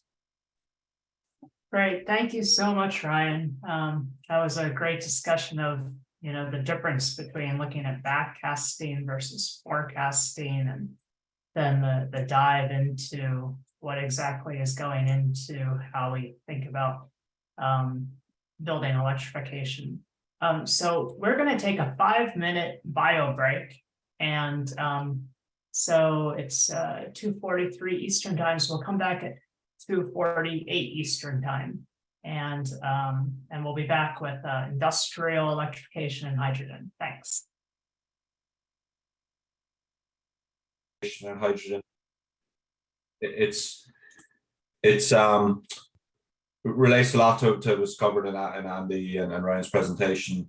It's a little bit it's less around forecasting directly for a lot of this. It's really around trying to get the context of what's happening in these topics in industrial electrification and hydrogen. I will talk a little bit about some of the forecasting that's being done, and a lot of this is building on some ESIG work that we had a task force at ESIG that I was the lead of, that looked at some of these issues around what the role might be, how things might change as we think about industrial electrification, think about hydrogen, how they might show up in the system. So kind of that forecast, or maybe the way Ryan was talking about the backcast, or how they might show up, but also then how we might be able to use them to support the decarbonization and some of the things like wind and solar integration and other factors that they can be potentially a flexible load, or they could be potentially useful for the system. So starting with that, and then I'll talk a little bit more about some of the kind of projections. But really, when we did this report, and the report's been out for about a year now,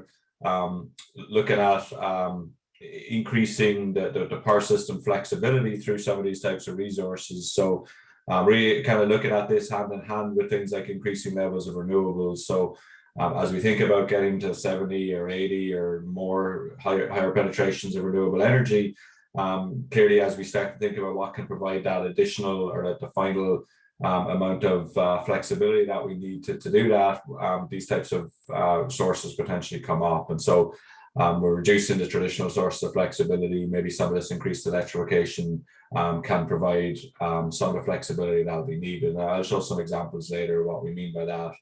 But really then trying to understand how we're going to plan and operate power systems in that future context. So this report wasn't as much around predicting exactly how much hydrogen we'd have or how much industry would electrify, but starting from the point of view of a very high amount of renewables, what would this look like, and why might these resources be supporting the high levels of renewables on the industry.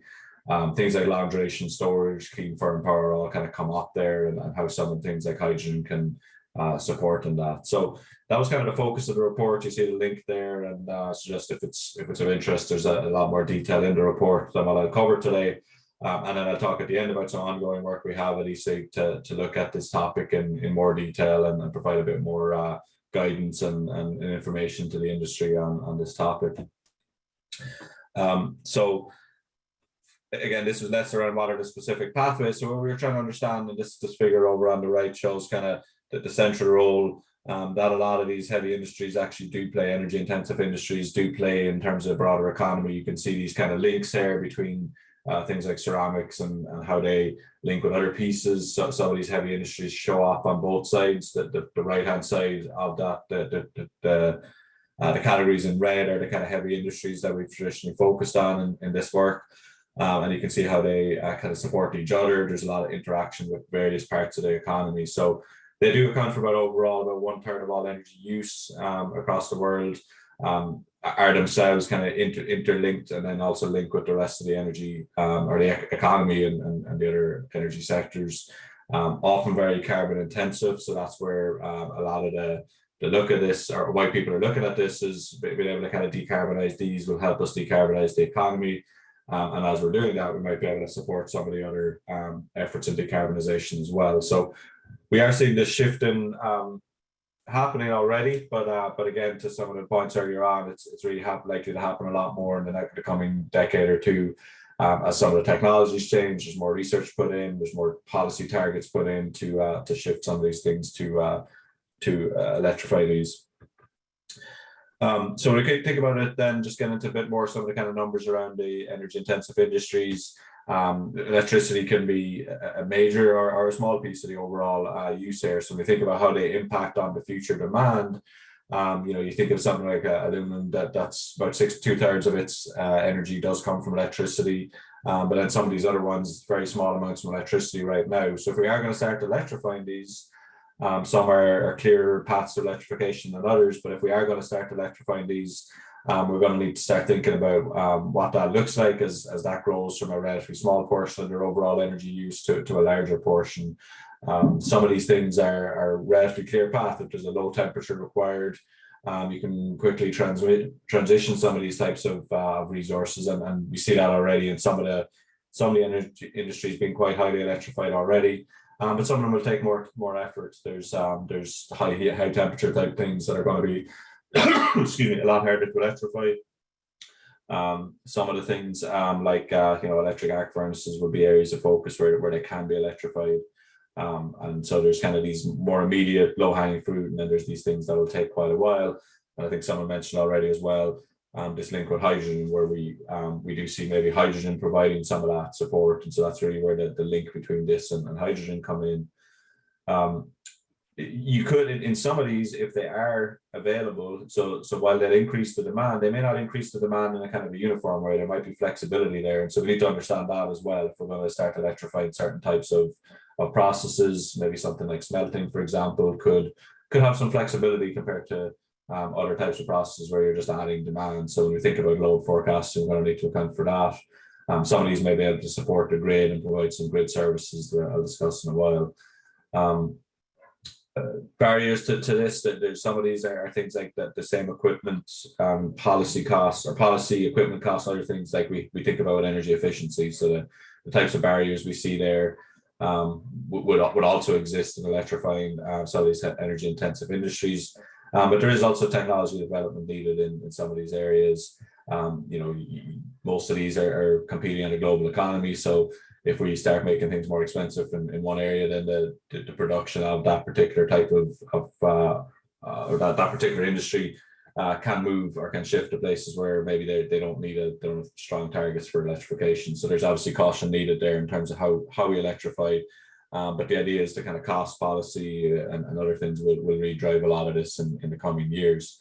You can see on the right again, just what I said, the share of electricity in the overall energy. That's the kind of red dot on the right hand part of the right hand axis. You can see up to over 60% and down as low as kind of 20% or less.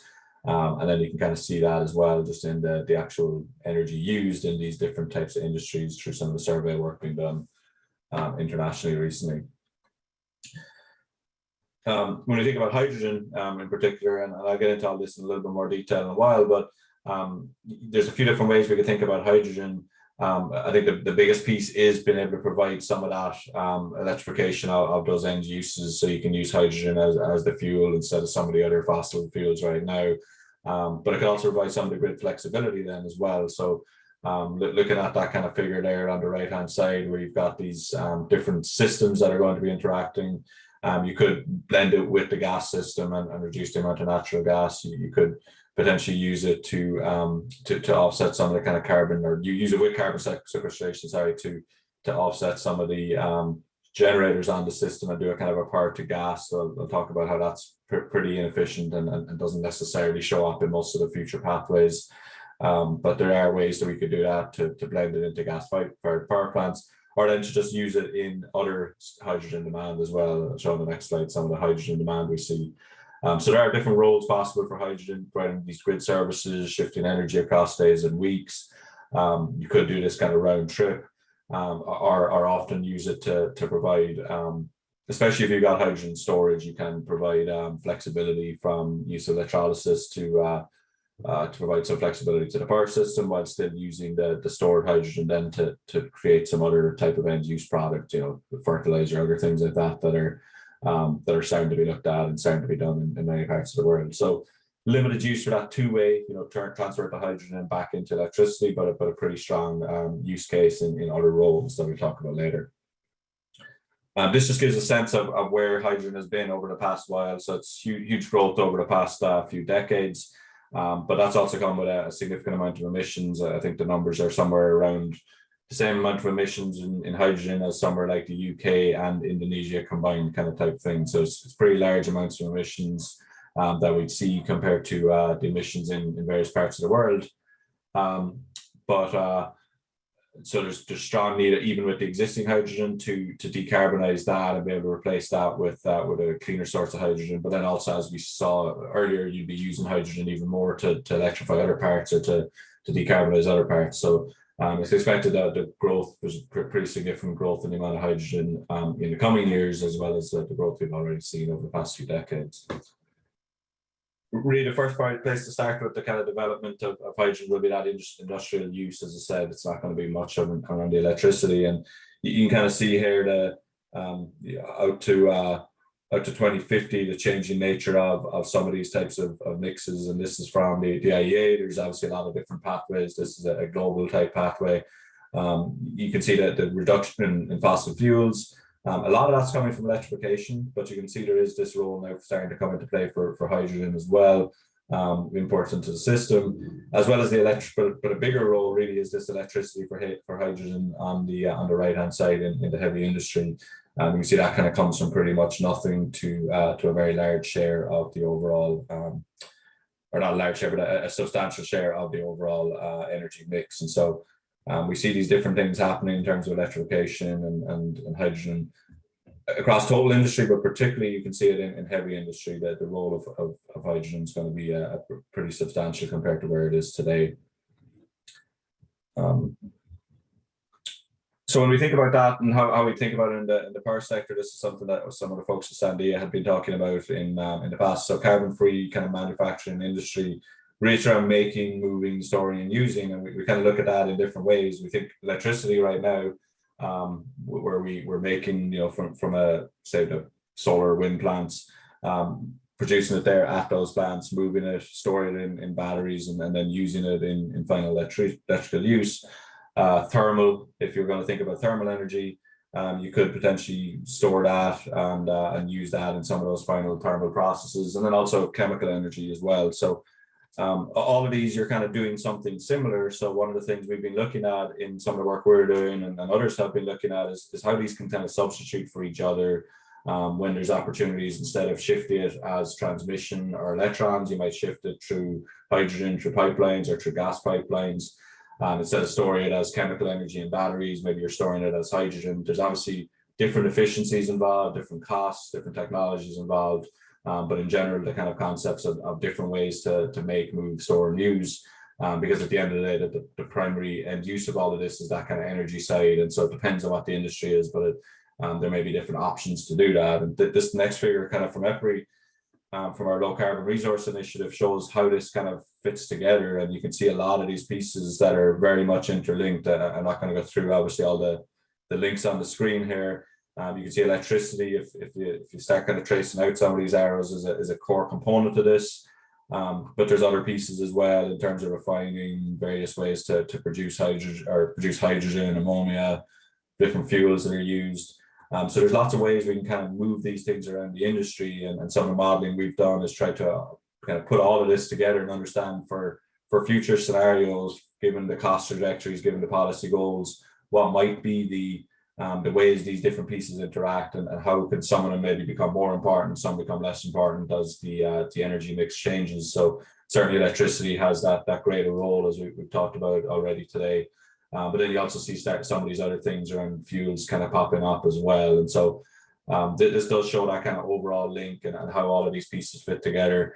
As I said, a lot of the modeling we've been doing is trying to understand how all of these, as we kind of do things like move transportation to electrify transportation, but back up the value chain, you also need to make sure you're cleaning up the electricity system if you're going to make best use of that. And so how that works, how all these pieces fit together becomes increasingly important. And I'll get back to that in terms of some of the modeling results in a while, but just before I get to that, some of the flexibility from hydrogen that we've been talking about with the ESIG work, initially we think it's mostly going to come from the demand side, where you'll have electrolyzers with clean electricity feeding them. You'll be using other industry, you'll use that as a feedstock in other industries, and potentially there's some flexibility there in terms of when and how you use the electrolyzers. So a lot of electrolyzers will want to be operating at close to 100% capacity factor. But there may be some opportunity depending on electricity prices, the cost of the electrolyzer, the clean energy availability to kind of move them around or shift it up and down based on the available electricity. There's some potential flexibility there that, depending on the cost and the technology, could be available.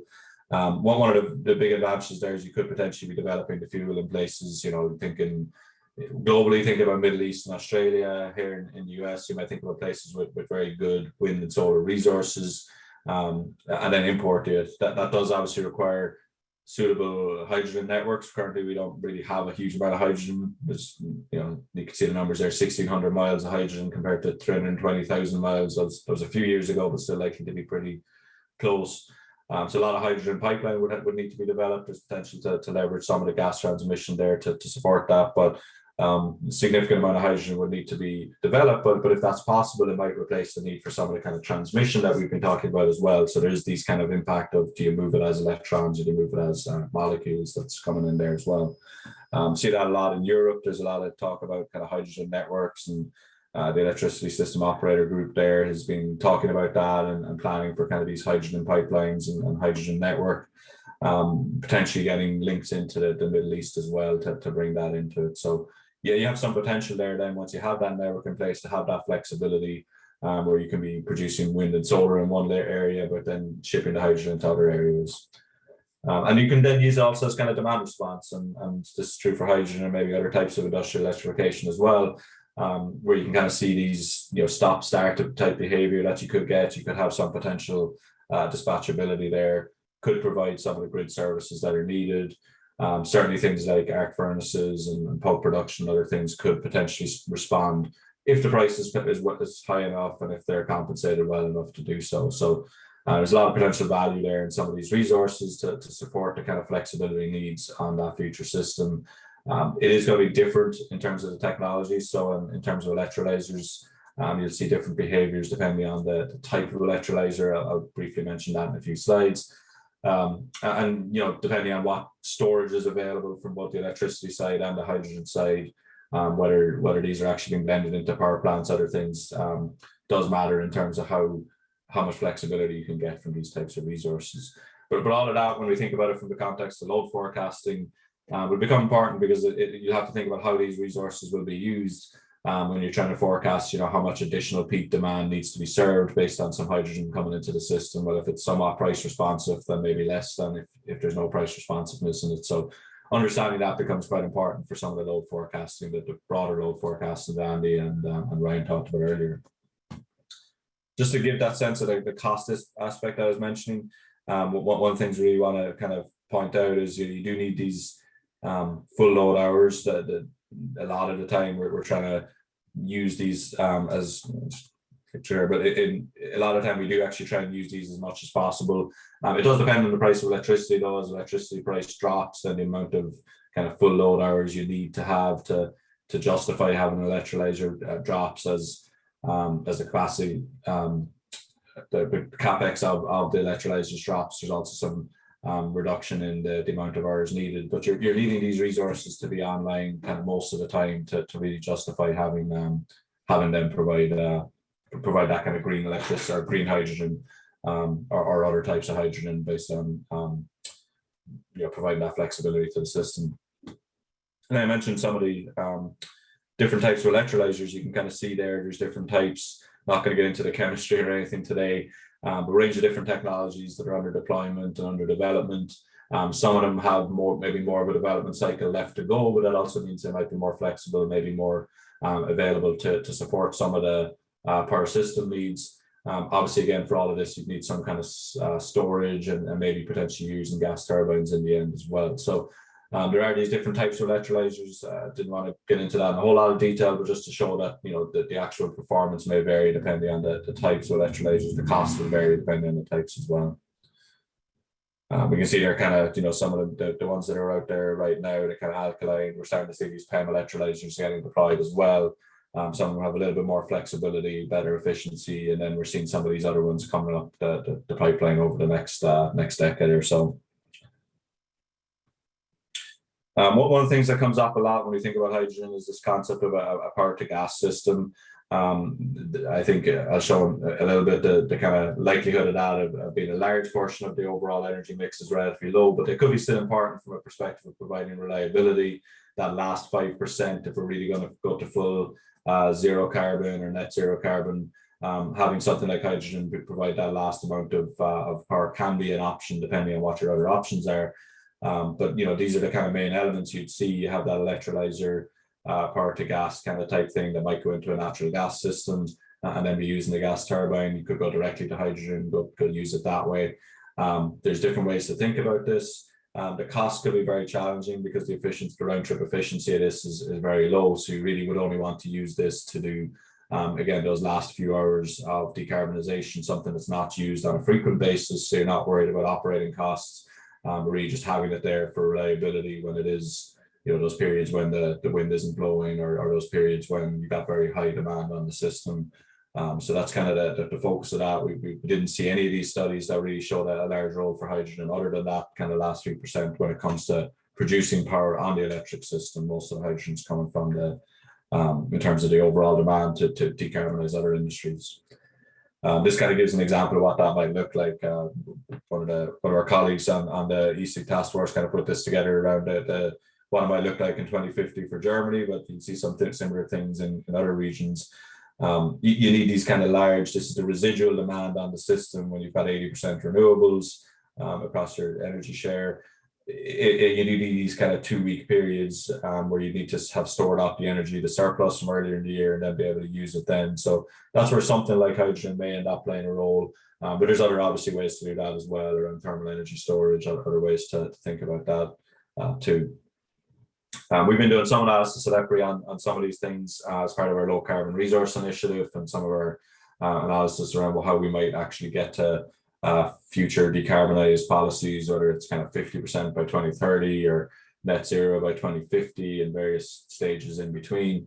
We do see obviously these drastic changes, and that's where that big chart with a lot of different figures or a lot of different arrows pointing to each other, what came from earlier on, was the modeling we're doing there. So we do model the full economy, not just the electric sector. By modeling that, you can kind of see these trade-offs with if you bring more industry, more industry or electrify transport, heat, what that means on the electric system. It changes the cost there. That impacts on the desirability of electrifying. So there's a lot of different moving parts that need to happen. I think Ryan touched on this as well, around some of the ways to model these things. We do have detailed information about building stock and other things in different parts of the country so that you're able to model each of the different interactions in a very detailed way. I'm not going to get into the detailed results here. You could do a whole presentation on that, but you can certainly see if you look up either of these reports, the the actual more detailed results. But from a hydrogen perspective, and generally electrification perspective, we see a lot of different potential outcomes if you look out to 2050. So this kind of shows the 2020 case, that supply is on the left, demand is on the right. You can kind of see, as you'd expect, coal, natural gas, nuclear, and some smaller amounts of solar, wind, and hydro. Going out to 2050, if there was no targets for CO2, this is kind of what you'd see. You'd see a lot more gas being built. You'd see some more solar and wind being built. You'd see some electrification of transport, and demand being roughly a little bit lower due to efficiency than we have now. You then get into kind of different options that might be available. So if you've got all options available, things like biomass and some of the stuff that was discussed that Ryan mentioned earlier on, if those are available to you and pencil out, the system doesn't change a huge amount. You do get a lot more wind and solar, but from a demand perspective, it's kind of still electrified transport. You get a fair amount of the same amount of demand in buildings and industry. Again, a small amount of energy efficiency might cause that to go down. If you start thinking about cases where there's higher fuel costs, maybe gas becomes less desirable, but you still have a lot of those options available, things like nuclear and carbon capture and storage and other factors like that, then you'll see a lot more. You will see more demand. You start seeing hydrogen come into the system, where you're using hydrogen as a feedstock for other industries. It's not really being used itself at all. And then if you really limit your options to kind of wind, solar, hydrogen, you start seeing a lot more electrolysis, a lot more wind and solar, obviously, and a small bit of hydrogen production, but still a very small amount in total. But this really does show the kind of uncertainty that might be there with things like how much electrolysis demand we'll have. We do expect to see some. It's probably the actual answer is somewhere in this overall range, but it can be a very large amount versus a relatively small amount, depending on the assumptions around other types of resources that are available. Carbon capture, in particular, could have a big impact on the need to move to electrolysis and use hydrogen. So we do see that kind of demand having a very significant variation from 40 to 250. This is by 2050. Obviously, when we get closer in, it's a lot more certain. The 2030 modeling, 2035 modeling is a lot closer.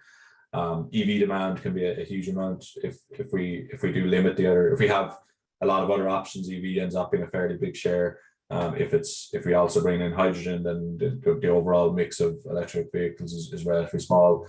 We do see efficiency. It's not obvious here just from the figures, but if you kind of looked at things like the billion industry demand, you can see there is efficiency as well being brought in that. So even though we've electrified, you're also increasing efficiency as well on the system. So that's kind of just generally what we've been seeing, the range of things like hydrogen coming into the system.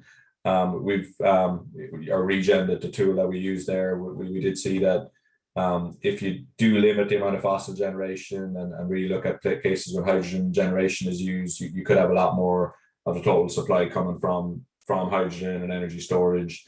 If you really limit it to only hydrogen, wind, and solar, it could be a fair amount of the overall total supply. It still ends up being a total small amount of the overall energy provided, because you're only using that at a very low level, but you would be using that quite a bit to kind of provide that reliability during the really stressed hours. You'd be using hydrogen. We also have some work going on around kind of how we actually consider electrolyzers and look at what the capabilities of electrolyzers are, so that you can kind of understand how it can provide system services and support to the overall power grid. So that's kind of finishing up where we are on the hydrogen piece. Again, not as much around how we actually forecast it, because it really is part of the overall energy system models. You have to think about how the different choices will happen. But when we see the ongoing work at ESIG, really it's again around kind of what's needed to really model that in power system planning studies. How do we think about industrial electrification? How do we think about hydrogen? It's not really to make specific recommendations to say we need to be doing this amount of hydrogen or that amount of industrial electrification, but understanding what are the kind of key gaps as we're doing load forecasting, what are the things we don't understand, what are the things we do understand, and kind of updating that as we get more information and experience. Obviously, there are a lot of these pathway studies out there. We see these looking at kind of what the overall mix is going to be. But then as we start to dig down a little bit more and think about how we actually plan the system, we're going to need to start thinking through different roles for different types of resources and what they actually do. So we're working on that a lot around things like how we actually include it in the detailed models that utilities use in their integrated resource plans, how hydrogen's included there, how industrial electrification is included there, and what the kind of current state of the art is, and what the key gaps are going to be around better modeling some of those in IRPs. So that's really a lot of the focus in the ESIG work in this year. We'll be continuing to look at that. All will be in the context of kind of very high renewable penetration levels, very high electrification, but the idea being what's the role for these types of resources. Debbie, I think that's me. Great, thank you so much, Aidan. That was a great deep dive into how hydrogen fits into everything that we're doing on the decarbonization front, and not just the electricity sector, but sort of the economy-wide energy sector.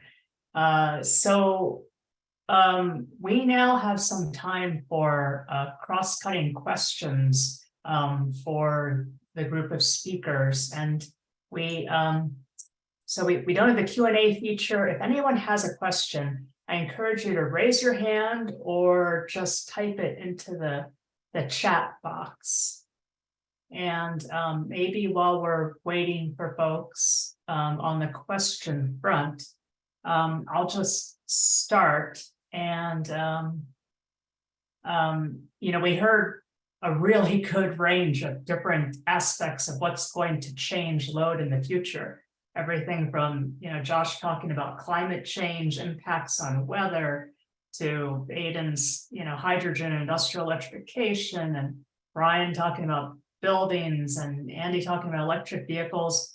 So just to try and give listeners a sense of, it can get all confusing because there's so many different load modifying variables here.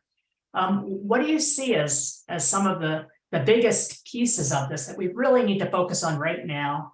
And what do you see as the biggest uncertainties that we really need to try and get a handle on in this space? Is it going to be, climate impacts, or is it hydrogen? What do you see as the big immediate needs to focus on right now that we'd like, to recommend to policymakers they need to get a handle on soon? Andy? Sure. Well, I think really the two biggest pieces are going to be electric vehicles, and then the building electrification, especially as you get more granular into, distribution planning. On the electric vehicle side, as I kind of began to present, we had the current charging strategies that are in place given various rate structures, and that's a good starting point, right? But we know, of course, rate structures are going to evolve.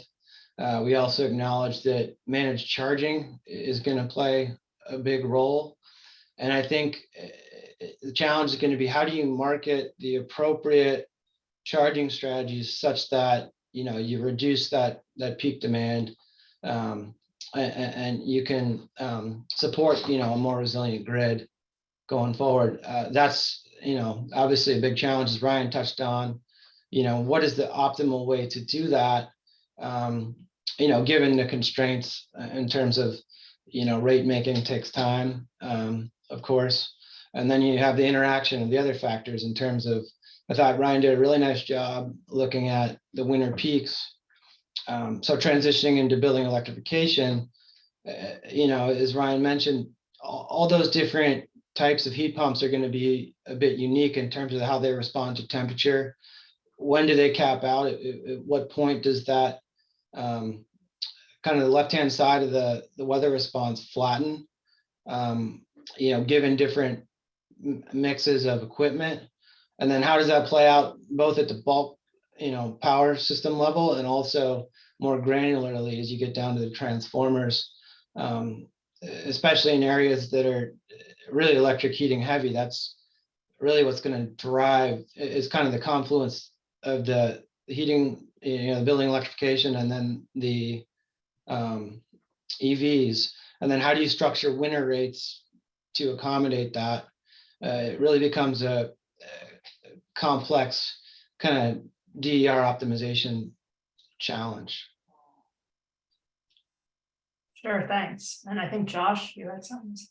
Yeah, I think, my answer might sound like a little bit of a hedge, but I like the way that Ryan put it in his talk, that on many of these electrification technology adoption curves that we're still pretty early on, and we don't quite know how much we will see in the coming decades. So it really does emphasize the need to, I guess, embrace that there's uncertainties in lots of different dimensions, and therefore do scenario planning when we're thinking about doing integrated resource plans, whether that's within a state or a broader region, to just really understand kind of what some of the sensitivities are within a high electrification future, a low electrification, a high flexibility, a highly flexible electric fleet versus a not super flexible. And then certainly, as you said, Debbie, the impacts of temperature and weather from climate change, and how that will impact those demand curves from electrified end uses. So it's not just one area, it's just understanding all of them, and therefore needing to do a decent amount of robust scenario planning to know what are kind of the high priority investments to be making to prepare for really any future. Great, thanks, Josh. Ryan? Yeah, one interesting place where we've seen important impacts of this uncertainty is thinking about distribution system upgrades. And one of the things that we're hearing from our partners we work with are that, if it comes time for a distribution system upgrade, they're depending on the scale of the upgrade that you want to do to that circuit. Oftentimes a larger upgrade will not cost significantly more than a smaller upgrade, right?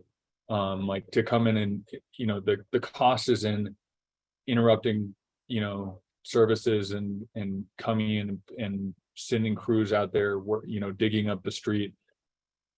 Whatever you need to do, if you put in larger equipment, and I think that's a really relevant kind of finding here over the next decade, as Josh said, we're at the beginning of these S curves, and the question is, how do we think about future proofing the system and parts of the system such that we don't have to come in and upgrade the same circuit, once in the 2020s, again in the 2030s, and a final time in the 2040s, right? Because that's what's going to really be expensive to ratepayers. But I think if we come in and we overbuild the system, there has to be some understanding there with the regulators, so that we, that those costs are recoverable, and we're not just gold plating systems, such that if the customer adoption on electrification happens slower than we might think, that those costs are still deemed prudent. So I think there's an interesting kind of near-term importance of these long-term forecasts in helping us make kind of decisions on equipment investments. Yeah, those are really good points. We have some task forces on vehicle and building electrification that are grappling with exactly that issue. Aidan? Yeah. I mean, I think everyone's kind of said a lot of it already. Maybe two aspects to think about. One would be this, again, building on what Ryan and Josh said around the kind of looking across scenarios, thinking about risks and be able to quantify the risks that you're actually understanding. If we are at this level of low electrification versus this level, what's the implication for that, and what are the potential risks if we don't do that kind of oversizing? So being able to understand a lot of that risk is not symmetric. So being able to understand what the consequence of not making those upgrades are, or being able to think through things like the risks of climate change and bringing climate data back into the models. How is that load going to behave in a region that's going to get hotter, that's going to have more extreme weather events? Those kinds of things will become important. The other thing I would say is thinking about demand flexibility and how much we can bring the demand flexibility into this, whether it's on the industrial side, like I talked about, EVs was mentioned as well. We can do that through rate design, we can do that through other ways to incentivize that, but really trying to think through, can we get the demand to be less peaky? Can we get it so that we're not building as much for these kind of things that are may or may not happen, but if we can start bringing demand flexibility in, maybe we can smooth that out and not have some of these concerns about overbuilding or underbuilding the system. So a number of you brought up this idea of demand flexibility, of load management. And I guess, for the folks on the phone, what would you recommend as a way to incorporate that into planning? Do you suggest that folks come up with some demand management programs or pricing and then look at how that affects load and then use that load in planning? Or should they use the unmitigated load and then use maybe programs and pricing as a supply resource? How should people think about this? How do you do this in practice?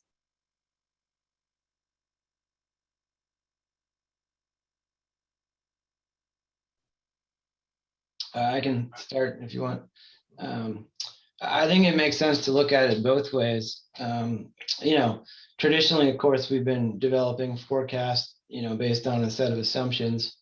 And that, in a sense, you could think of that as the unmitigated load, right? That's going to give you a projection given the current mix of charging strategies.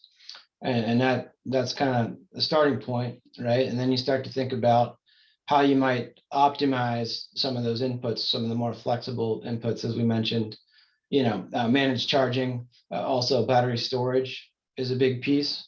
And I think that's a good place to start. But then another way of thinking about it, kind of like Ryan alluded to, is that this idea of a backcast and starting with a goal. And then what's the optimal way to work from that goal back through the pathway back to get there at the lowest cost. So, you're starting with a goal of carbon reduction, and then you play that back through the stock accounting models and you get a mix of equipment. And then that's going to give you kind of like your unmitigated load based on that pathway. And then I think the next step is optimizing, the flexible options that you have to manage that load, whether that be through the managed charging, demand response, and the battery. So I think it really needs to be looked at from multiple angles. Sure, thanks, Andy. Any other? I think it might depend as well on the specific type of planning function. If it's an IRP versus a distribution planning function, you might have a different way of thinking about this. Something like IRP, you're probably going to want to build some of that into the load projections and think around it. But distribution planning, it's more around, well, are there non-wires alternatives you could bring in? Is there other types of technology you could bring in instead of upgrading the lines, and then starting to kind of play through what that looks like on the demand side. So it may depend a little bit on that. It's I agree with everything Andy said otherwise. Sure, thanks, Aidan. Anyone else or any other questions? Not seeing any hands raised. Okay, so with that, I guess at first I'd like to thank all of you for your presentations, for your knowledge. We're now going to go into the breakout room session, and I think Jessica is going to put each of the speakers into a breakout room, and all of the participants are free to go into whichever breakout room they want or to move freely between them. If one breakout room is really crowded, you can move into another one that's less crowded and then come back and ask your questions, get into, deeper dives on things. So with that, I'm going to turn it over to Elliot and Jessica. Great. Yeah, Jessica, is it just, I think I'll go ahead and stop recording.